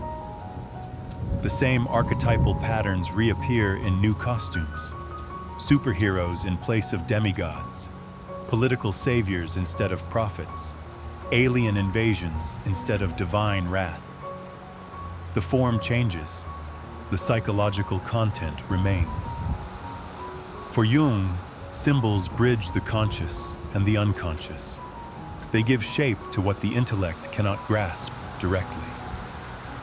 In dreams, religious art, and spontaneous imagination, symbols arise to guide us toward integration. A mandala might symbolize the self, expressing the psyche's urge toward wholeness. A serpent might represent both danger and renewal, destruction of the old and birth of the new. The cross, the circle, the tree, the labyrinth, these images speak in a language older than logic, a grammar of emotion and transformation. He distinguished between dead symbols and living symbols. A dead symbol has become dogma, a formula repeated without experience. A living symbol, by contrast, evokes awe and participation. It stirs the unconscious into dialogue. Jung argued that religion loses vitality when its symbols harden into literalism. The divine ceases to be a mystery to encounter and becomes an idea to defend. The task of modern consciousness he believed, is to revivify these ancient symbols, to experience their meaning inwardly rather than worship them outwardly. In his study of alchemy, Jung found a perfect metaphor for this process. Alchemical texts, filled with strange images of dragons, kings, suns, and moons, were not merely primitive chemistry. They were symbolic descriptions of psychological transformation.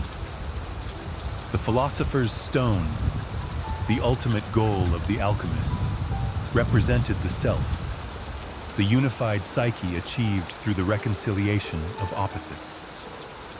Alchemy was, in Jung's view, a symbolic myth of individuation, an early attempt to express the same truths he found in the dreams of his patients.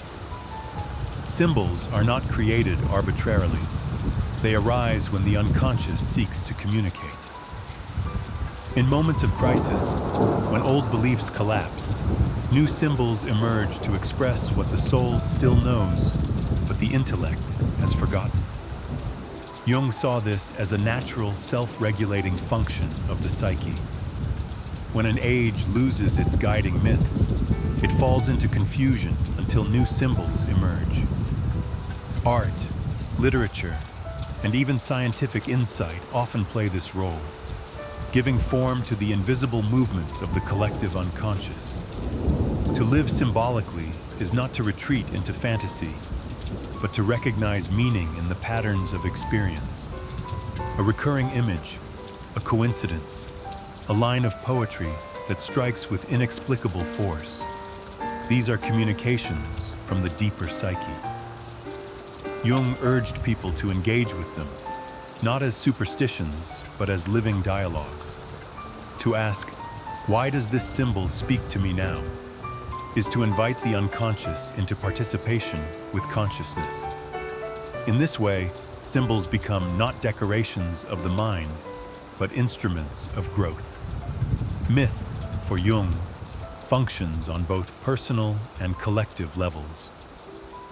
Each individual lives their own myth, a story shaped by inner images, longings, and fears.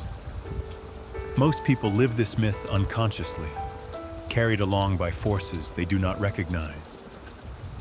Individuation requires becoming conscious of it, asking what archetypal pattern one's life is enacting.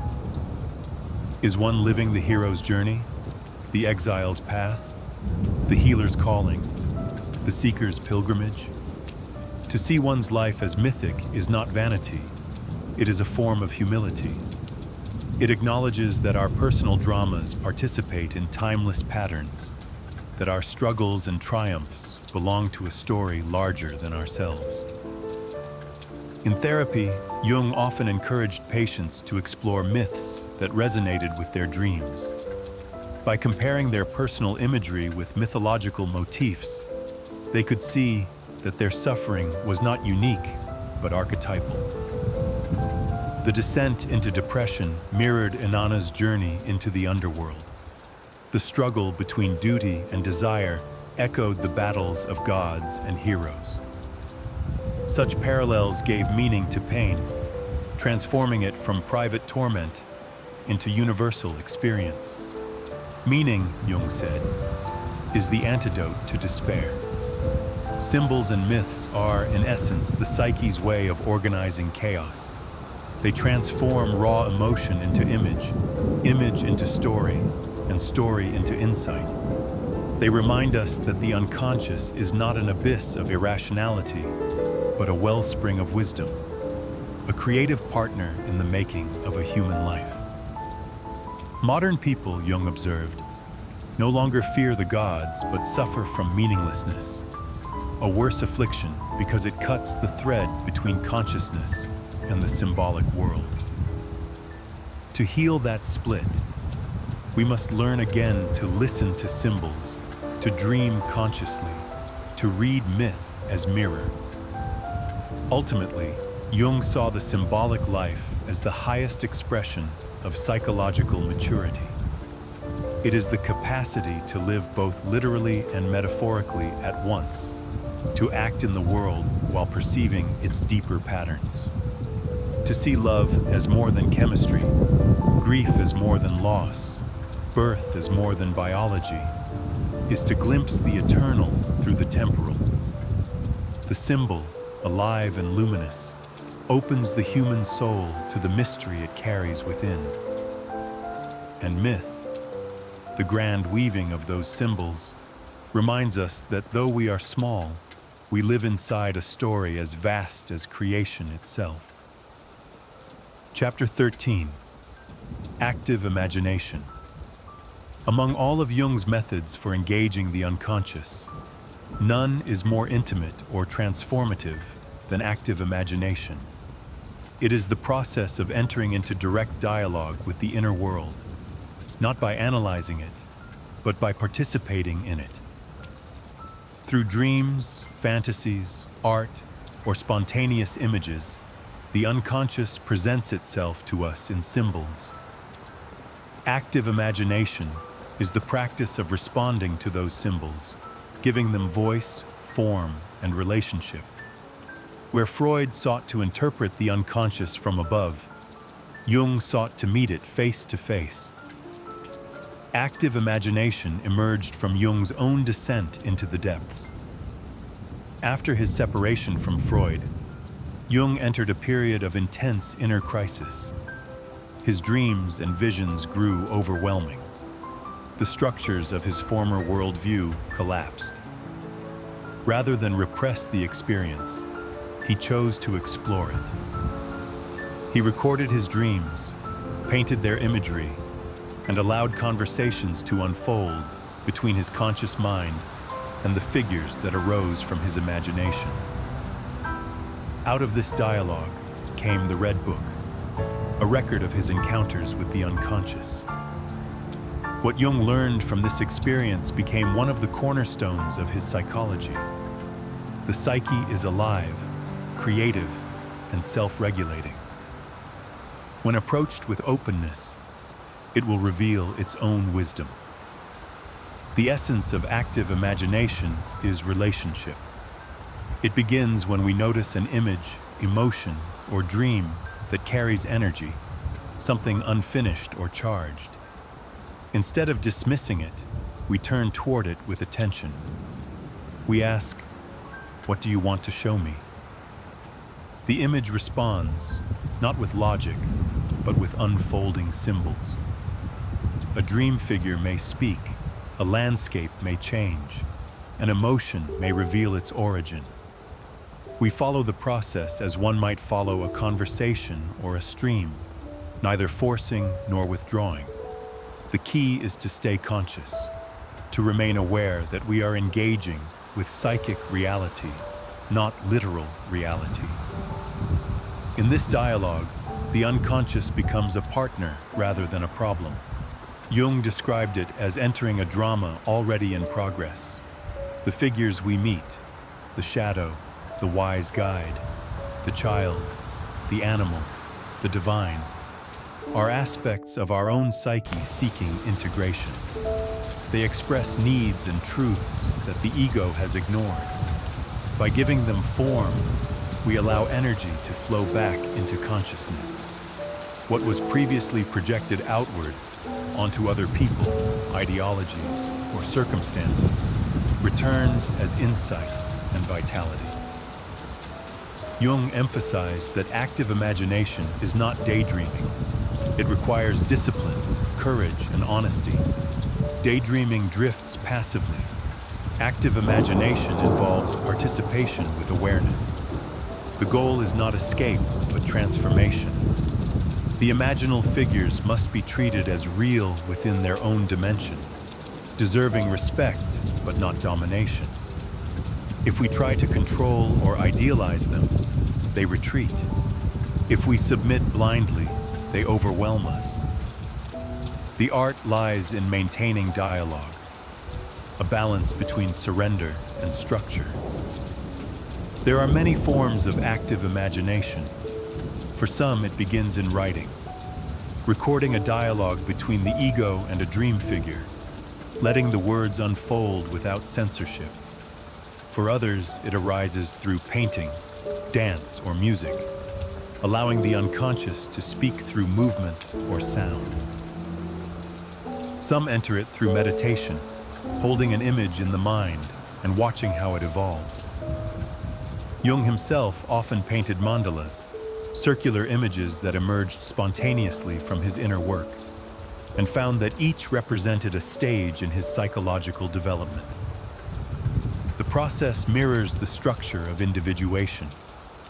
At first, the ego meets figures from the shadow, the rejected or disowned parts of the self.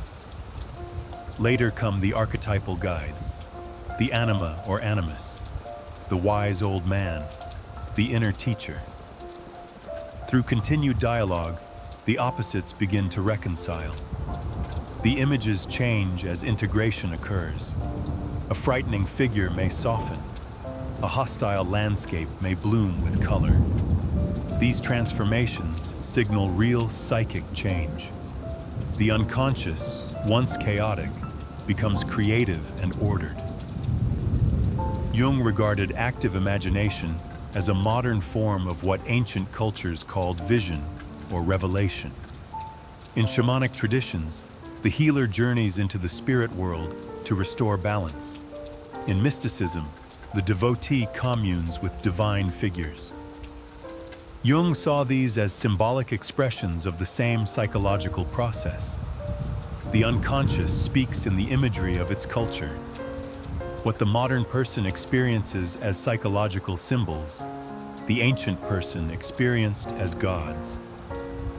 Both express the same underlying dynamic, the dialogue between consciousness and the depths. The value of active imagination lies not in the visions themselves, but in their integration. Jung warned that it is dangerous to mistake the imaginal world for literal truth. The figures encountered there are real as psychic realities, but they are not external beings. To inflate them into metaphysical authorities leads to delusion. The purpose of the experience is to bring the unconscious content into relationship with the ego, not to dissolve the ego altogether. Integration means returning to daily life with new awareness, letting the insights shape action, not escape it. In therapy, Jung used active imagination to help patients engage with dream images. Instead of interpreting dreams intellectually, he encouraged them to continue the dream consciously. If a patient dreamed of standing before a locked door, he might suggest visualizing the door again in waking life, noticing what happens when they imagine opening it. The results were often profound. Repressed memories surfaced, emotional breakthroughs occurred, or new creative directions emerged. The psyche, given space to speak, found its own language of healing. Active imagination also deepens our understanding of symbols. When we engage a symbol directly, we discover that it evolves. A cross may transform into a tree, a serpent into a river, a mountain into a doorway. Each shift reflects movement within the psyche. The symbol is not a fixed code, but a living process. Through active imagination, we witness this evolution firsthand, participating in the psyche's self-expression. Jung's own encounters with inner figures shaped his theories of archetypes and the self. Figures like Philemon, an old man with wings and the voice of wisdom, appeared repeatedly in his visions. Jung treated Philemon not as fantasy, but as the personification of an inner function, the bridge between conscious thought and the wisdom of the unconscious. By conversing with him, Jung accessed insights that his intellect alone could not reach. He later wrote that such experiences convinced him that the psyche is not a closed system, but a cosmos, a universe of meaning unfolding within each person. Active imagination is also an act of creativity. It transforms psychological conflict into art, emotion into expression. The unconscious, when given a voice, becomes a source of renewal. Many artists, knowingly or not, work through this process. The poet listening to inner rhythm, the painter following spontaneous form, the composer hearing melodies before writing them, all are engaged in dialogue with the unconscious. For Jung, this creativity was sacred, a collaboration between the human and the eternal. Ultimately, active imagination is a practice of trust. Trust that the psyche is intelligent, that its language of image and emotion is meaningful, and that healing emerges through relationship, not suppression. It teaches us to listen to what has been ignored and to give it form, allowing inner multiplicity to find harmony. The reward is not escape from reality, but a deeper participation in it. When we learn to enter this dialogue, life itself begins to feel symbolic. Encounters, choices, and coincidences reveal layers of meaning. The world mirrors the inner landscape, and the boundary between them softens. Through active imagination, we rediscover that the psyche is not silent, but speaks constantly. Through dreams, art, and the subtle movements of feeling. To listen is to live creatively, consciously, and in communion with the vast, unseen intelligence that animates all things. Chapter 14, Transformation and Alchemy. Among all the metaphors Jung used to describe the process of individuation, none captured his vision more perfectly than alchemy. The ancient art of turning base metals into gold fascinated him, not because he believed in its literal chemistry, but because he recognized its psychological truth. Beneath the strange language of furnaces, retorts, and mysterious symbols, Jung saw an allegory for the transformation of the soul, a symbolic map of how unconscious matter becomes conscious, how the ordinary self is refined into the self. For centuries, alchemy had been dismissed as superstition or pseudoscience. Yet Jung, reading the obscure Latin manuscripts of medieval alchemists, sensed something familiar. Their stages of nigredo, albedo, citrinitas, and rubedo, blackening, whitening, yellowing, and reddening, mirrored the stages his patients underwent in deep psychological work. The alchemists spoke of dissolving and coagulating, burning and distilling. Jung heard in those terms the same psychic operations he observed in the human mind. They sought not merely to change lead into gold, but to redeem the chaos of matter by uniting it with spirit. That, he realized, was the same goal as individuation, the union of opposites within the psyche, the reconciliation of consciousness and the unconscious. The nigredo, or blackening, marks the beginning of transformation. It is the stage of dissolution, when the old identity breaks apart, when life loses clarity and the soul descends into confusion. In alchemical imagery, it is symbolized by the dark night, the crow, the grave, or the rotting corpse. Psychologically, this corresponds to crisis, depression, loss, the collapse of certainty. Jung saw nigredo not as illness, but as initiation. The unconscious rises, exposing what has been denied. The ego experiences despair because it cannot yet see meaning in disintegration. But it is in this darkness that new awareness is born. There is no coming to consciousness, Jung wrote, without pain. From nigredo comes albedo, the whitening. Here the first light returns, moments of clarity, the dawning realization that suffering holds purpose. The psyche begins to differentiate, to wash away confusion and guilt. In dreams, symbols of purification appear: water, dawn, snow, the moon. This is the stage of reflection, when insight replaces despair. The ego no longer fights the unconscious, but starts to listen. Yet albedo is still incomplete. It risks becoming sterile, detached from life. The work must continue toward integration. The third stage, citrinitas, the yellowing, represents illumination, the golden awareness that bridges spirit and matter. Here, energy flows freely between conscious and unconscious. The person begins to live from inner authenticity, seeing life as symbolic and interconnected. In medieval texts, this stage was often associated with the rising sun or the philosopher's child, the birth of new consciousness. Though subtle, citrinitas marks a shift from intellectual understanding to lived transformation. The alchemist within the psyche begins to glimpse the wholeness that the process has been seeking all along. Finally comes rubedo, the reddening, the union of opposites, symbolized by the sacred marriage of king and queen, sun and moon, soul and body. In this stage, awareness deepens into embodiment. The insights of the previous stages are no longer abstract but lived.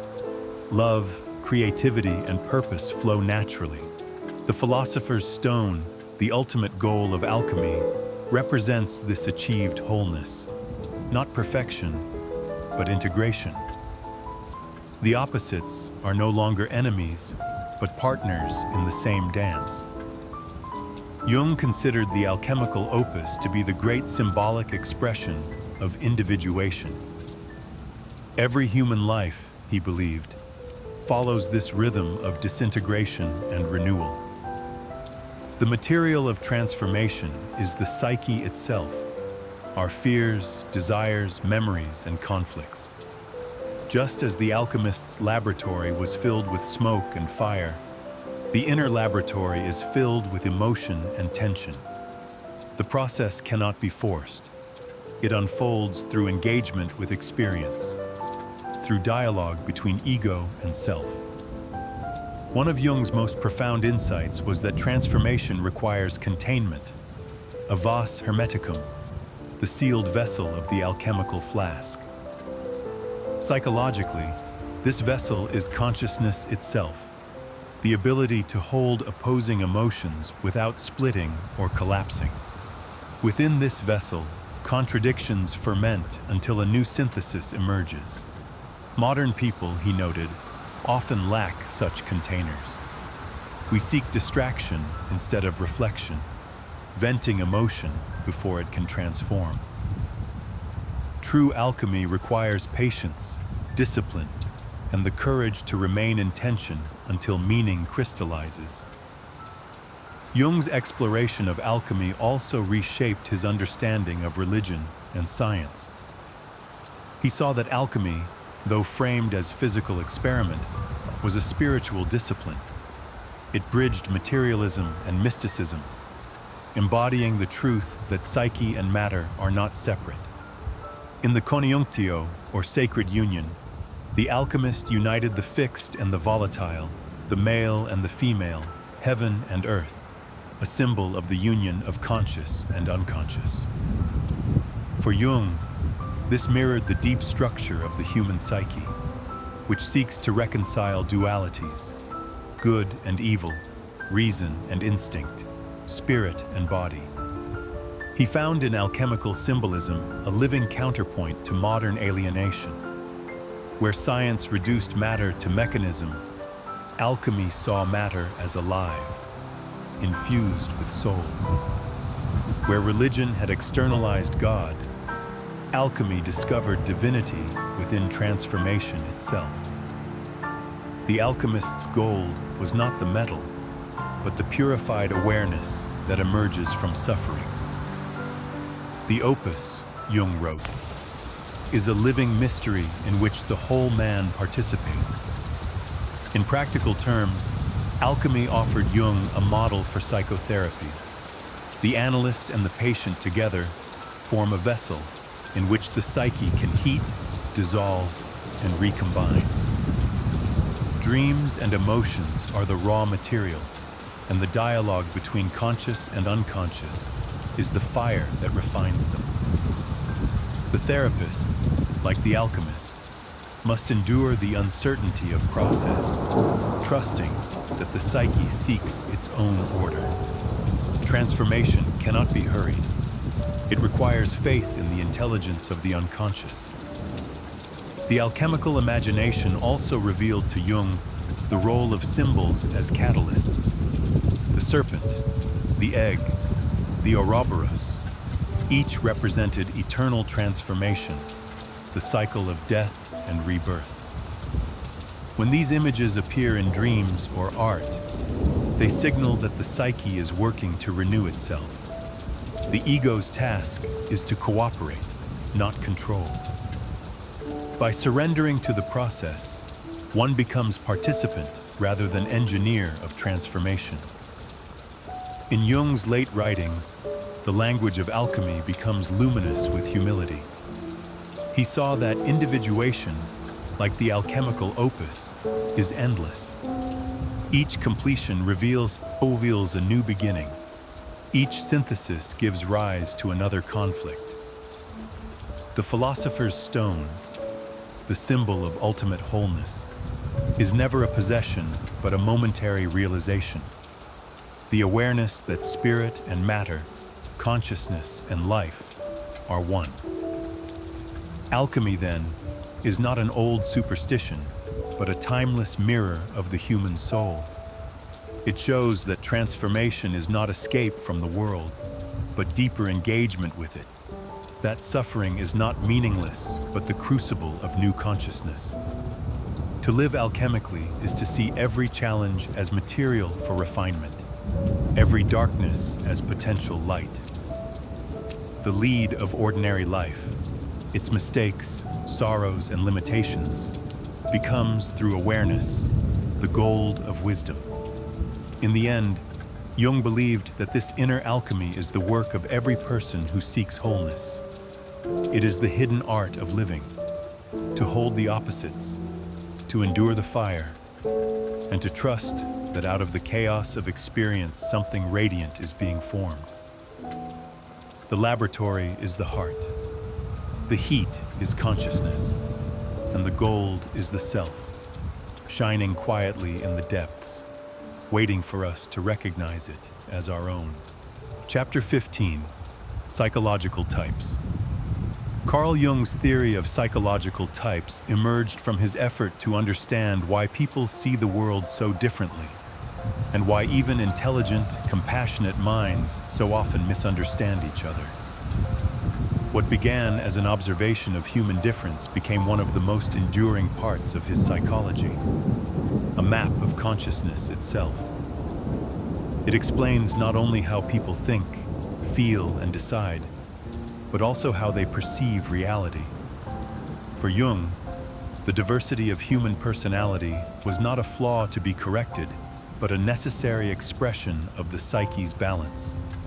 He observed that human beings approach life through two great attitudes, introversion and extroversion. These are not simple preferences for solitude or sociability, but fundamental orientations of energy. The introvert turns inward, drawing vitality from the inner world of reflection, imagination, and subjective meaning. The extrovert turns outward, engaging the external world of people, activity, and objectivity. Neither attitude is superior. Both are essential poles of life's rhythm. But when one dominates unconsciously, imbalance arises. The introvert may become withdrawn and overly cautious. The extrovert may scatter their energy and lose depth. Jung saw psychological health as the capacity to move between these poles consciously, to balance reflection with participation, solitude with engagement. Beyond attitude, Jung identified 4 functions of consciousness, 4 ways we orient ourselves to the world: thinking, feeling, sensation, and intuition.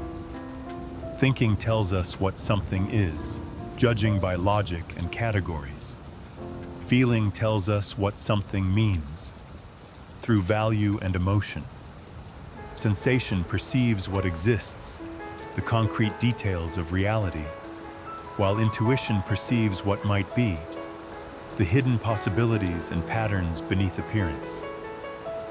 Each person, Jung believed, has a dominant function, the one through which consciousness primarily expresses itself.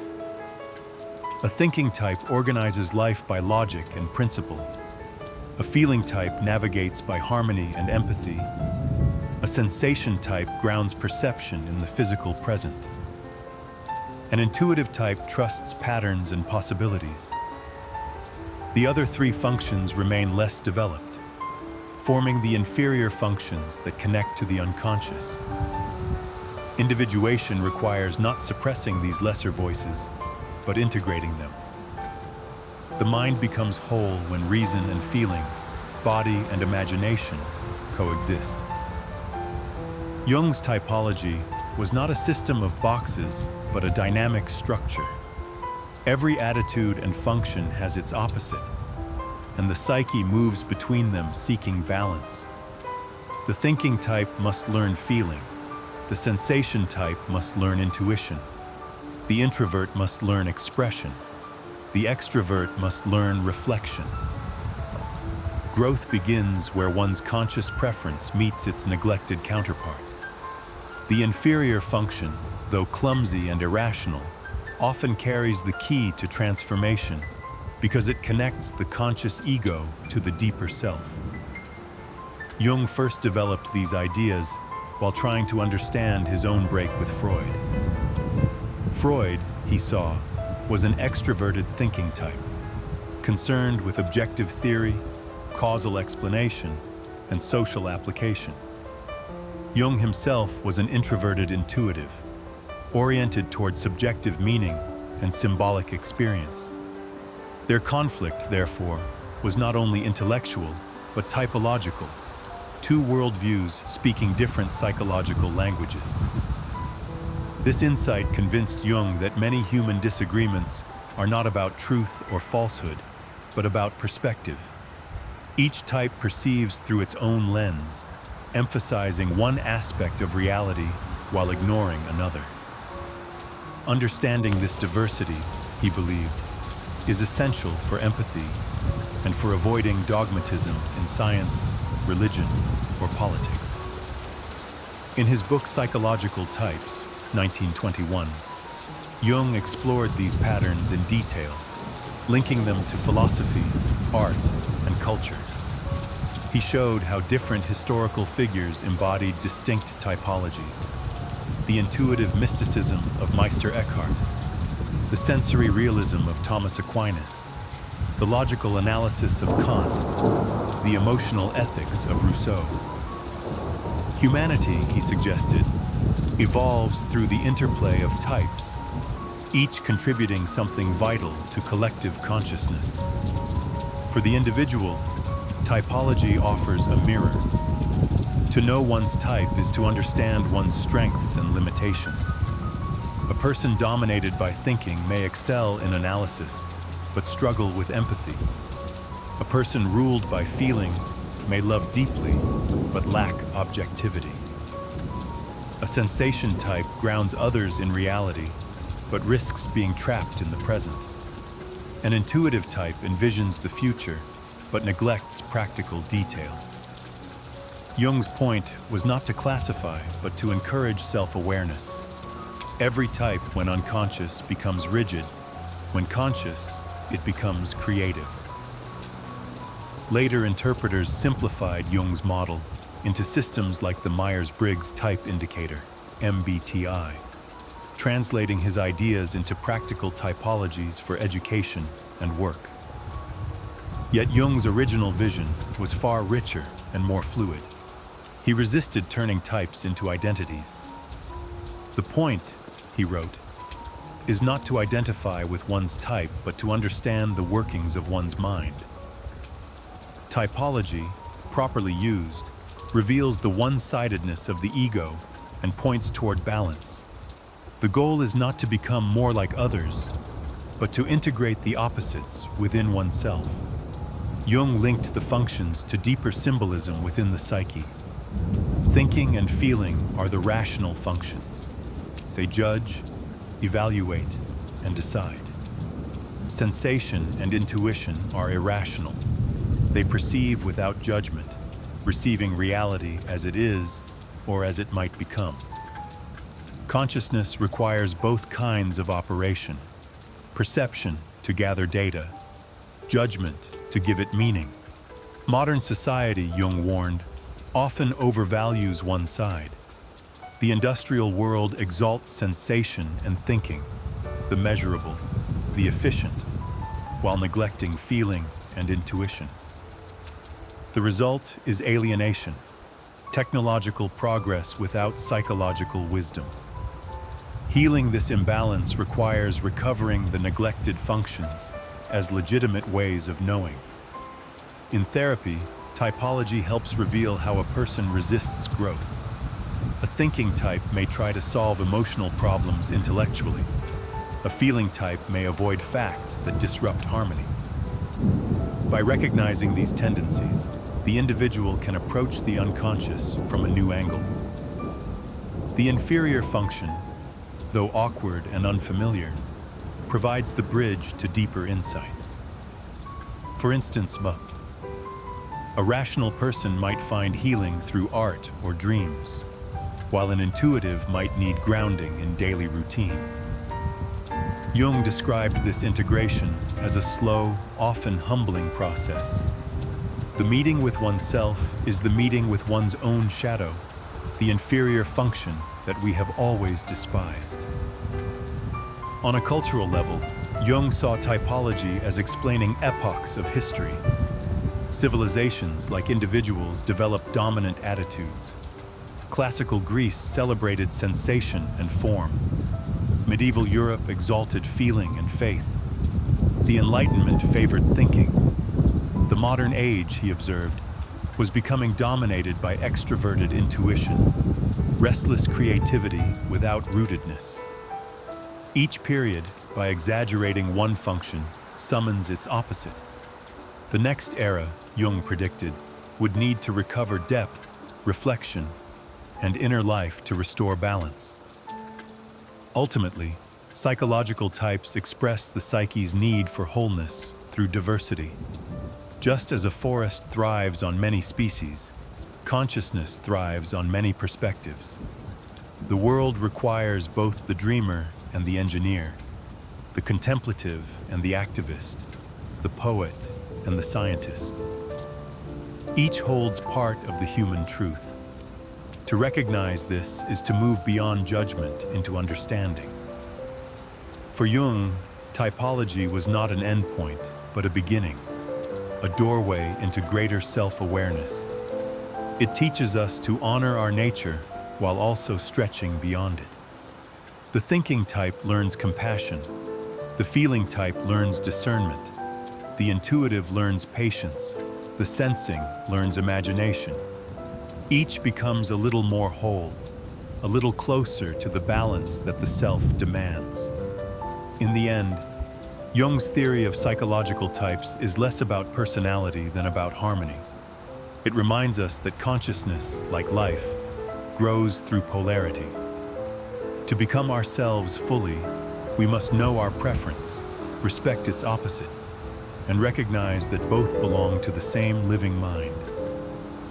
When the functions begin to work together, when reason feels, when feeling thinks, when intuition senses, when sensation dreams, the psyche finds its natural equilibrium. And from that equilibrium arises a quiet intelligence, not of the head alone, but of the whole human being in conversation with the world. Chapter 16, Wholeness. In the final vision of Carl Jung's psychology, all roads lead toward one destination: wholeness.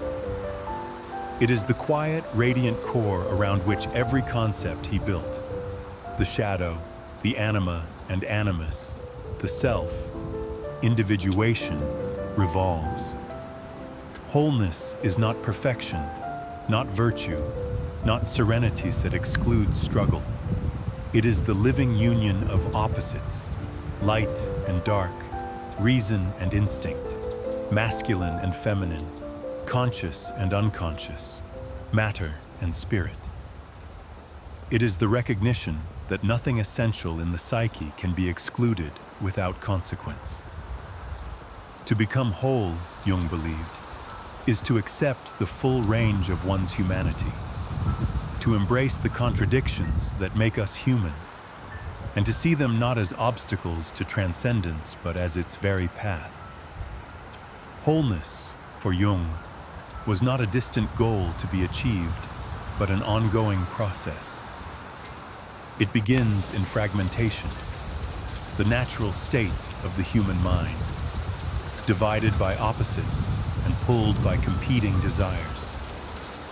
Consciousness is born from separation, the child distinguishing self from mother, the thinker separating fact from feeling, the ego asserting itself against the world. But the very act that creates identity also creates division. The unconscious accumulates what consciousness rejects, and life becomes a dialogue between what we know and what we refuse to see. Wholeness means returning to that dialogue, integrating what has been split off, and recognizing that the opposing forces within us are not enemies, but partners in a deeper pattern. The symbol of wholeness, for Jung, was the mandala, the circle with a center, appearing in dreams, religions, and art across the world. He found it in the rose windows of cathedrals, in the sand paintings of Tibetan monks, in the circular dances of indigenous rituals. The mandala represents the self, the organizing principle of the psyche that holds chaos in order. When the psyche is in turmoil, the unconscious often produces mandala images spontaneously, circles, spirals, or symmetrical designs, as if trying to remind consciousness of the lost center.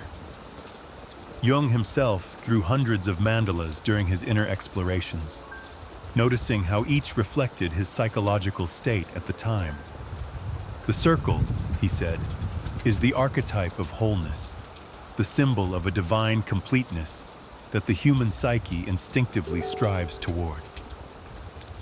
But wholeness does not mean harmony without conflict. It is not a flat piece in which all differences disappear, but a living tension in which opposites coexist. Jung often repeated that there is no coming to consciousness without pain. The process of individuation, the path toward wholeness, requires confronting shadow, contradiction, and limitation. The psyche grows through conflict, just as the body strengthens through resistance. To deny struggle is to deny development. Jung's wholeness is not a utopian calm. It is the mature ability to contain paradox, to hold love and anger, hope and despair, strength and vulnerability within the same heart. Wholeness also demands the acceptance of darkness. Jung rejected the moral dualism that divides the world into pure good and pure evil. He saw that evil, too, is part of the human totality. When denied, it does not disappear. It sinks into the unconscious, where it festers and erupts as violence, projection, or moral fanaticism. The brighter the light, he wrote, the darker the shadow. To move toward wholeness, the individual must recognize their own capacity for darkness, not to indulge it, but to take responsibility for it. Only by acknowledging the shadow does one prevent it from acting unconsciously. This act of moral courage, Jung believed, is the foundation of both personal integrity and collective peace. The experience of wholeness is often marked by numinosity, a sense of sacred presence that transcends the ego. In such moments, one feels connected to something vast and meaningful beyond personal identity. It might arise in art, in nature, in dreams, in profound love, or even in suffering. Jung saw these moments as glimpses of the self, the center of the psyche that binds all opposites. To encounter the self is to feel both humbled and expanded, to realize that we are not the architects of meaning, but participants in a greater order. This sense of participation dissolves isolation. Life ceases to feel random and begins to feel patterned, alive, purposeful. In Jung's view, wholeness cannot be taught by doctrine or achieved through imitation. It unfolds individually, according to each person's symbolic path. What leads one person toward integration may not work for another. For some, it comes through creative work. For others, through love, solitude, or spiritual practice. What matters is sincerity, the willingness to engage the inner world honestly and to listen to what the psyche demands. Jung warned that when people adopt spiritual systems too rigidly, they substitute collective forms for personal experience. True wholeness arises only through direct relationship with the unconscious, through dreams, active imagination, reflection, and engagement with the realities of life. Wholeness also reshapes how we relate to others. When we no longer project our unacknowledged traits onto the world, we begin to see people as they are, not as mirrors of our complexes. Compassion replaces judgment. We recognize that every person carries light and shadow, and that the conflicts between individuals or nations are reflections of the inner conflicts within humanity. For Jung, the healing of the world depends on the healing of the individual soul. The salvation of mankind, he wrote, lies in the transformation of the individual. Each person who attains a measure of wholeness contributes to the collective balance, just as each fragment of unconsciousness perpetuates division. In the second half of life, the pursuit of wholeness often becomes more pressing. The ambitions of youth, success, power, recognition, lose their hold, and deeper questions arise. Who am I beyond my role? What is the meaning of my life?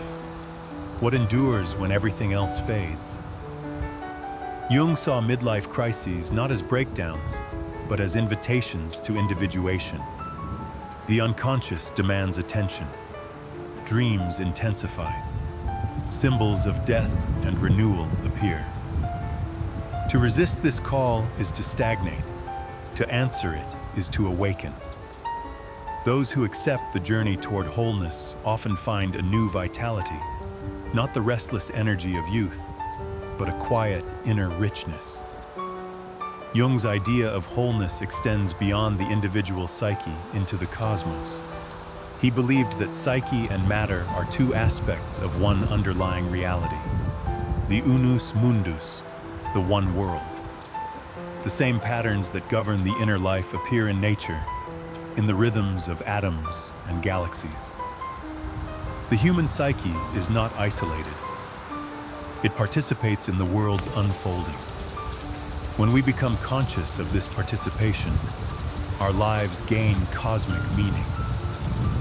The search for wholeness thus becomes a reconciliation not only of inner divisions, but of the ancient split between spirit and nature. To be whole is to live in harmony with both. In his final writings, Jung reflected on death as the ultimate completion of this process. He saw death not as annihilation, but as transition, the psyche's return to the greater totality from which it emerged.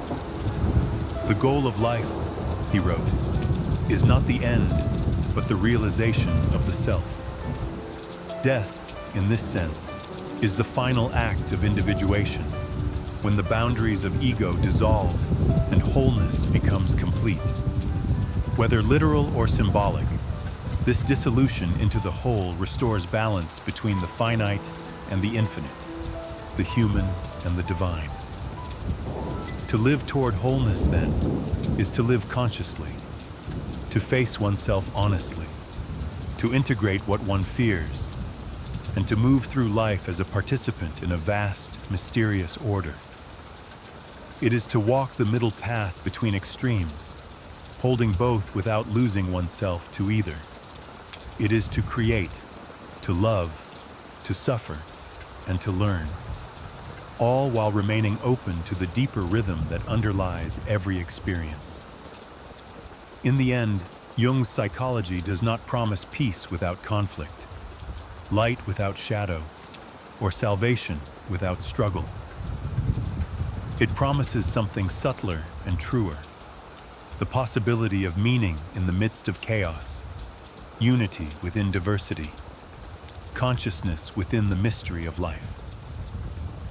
Wholeness is not an achievement, but a way of being, a daily act of integration, a willingness to live all sides of oneself with awareness and humility. And when a person lives in this way, the circle closes, the opposites meet, and the human soul becomes what it was always meant to be, a mirror of the universe, whole and alive.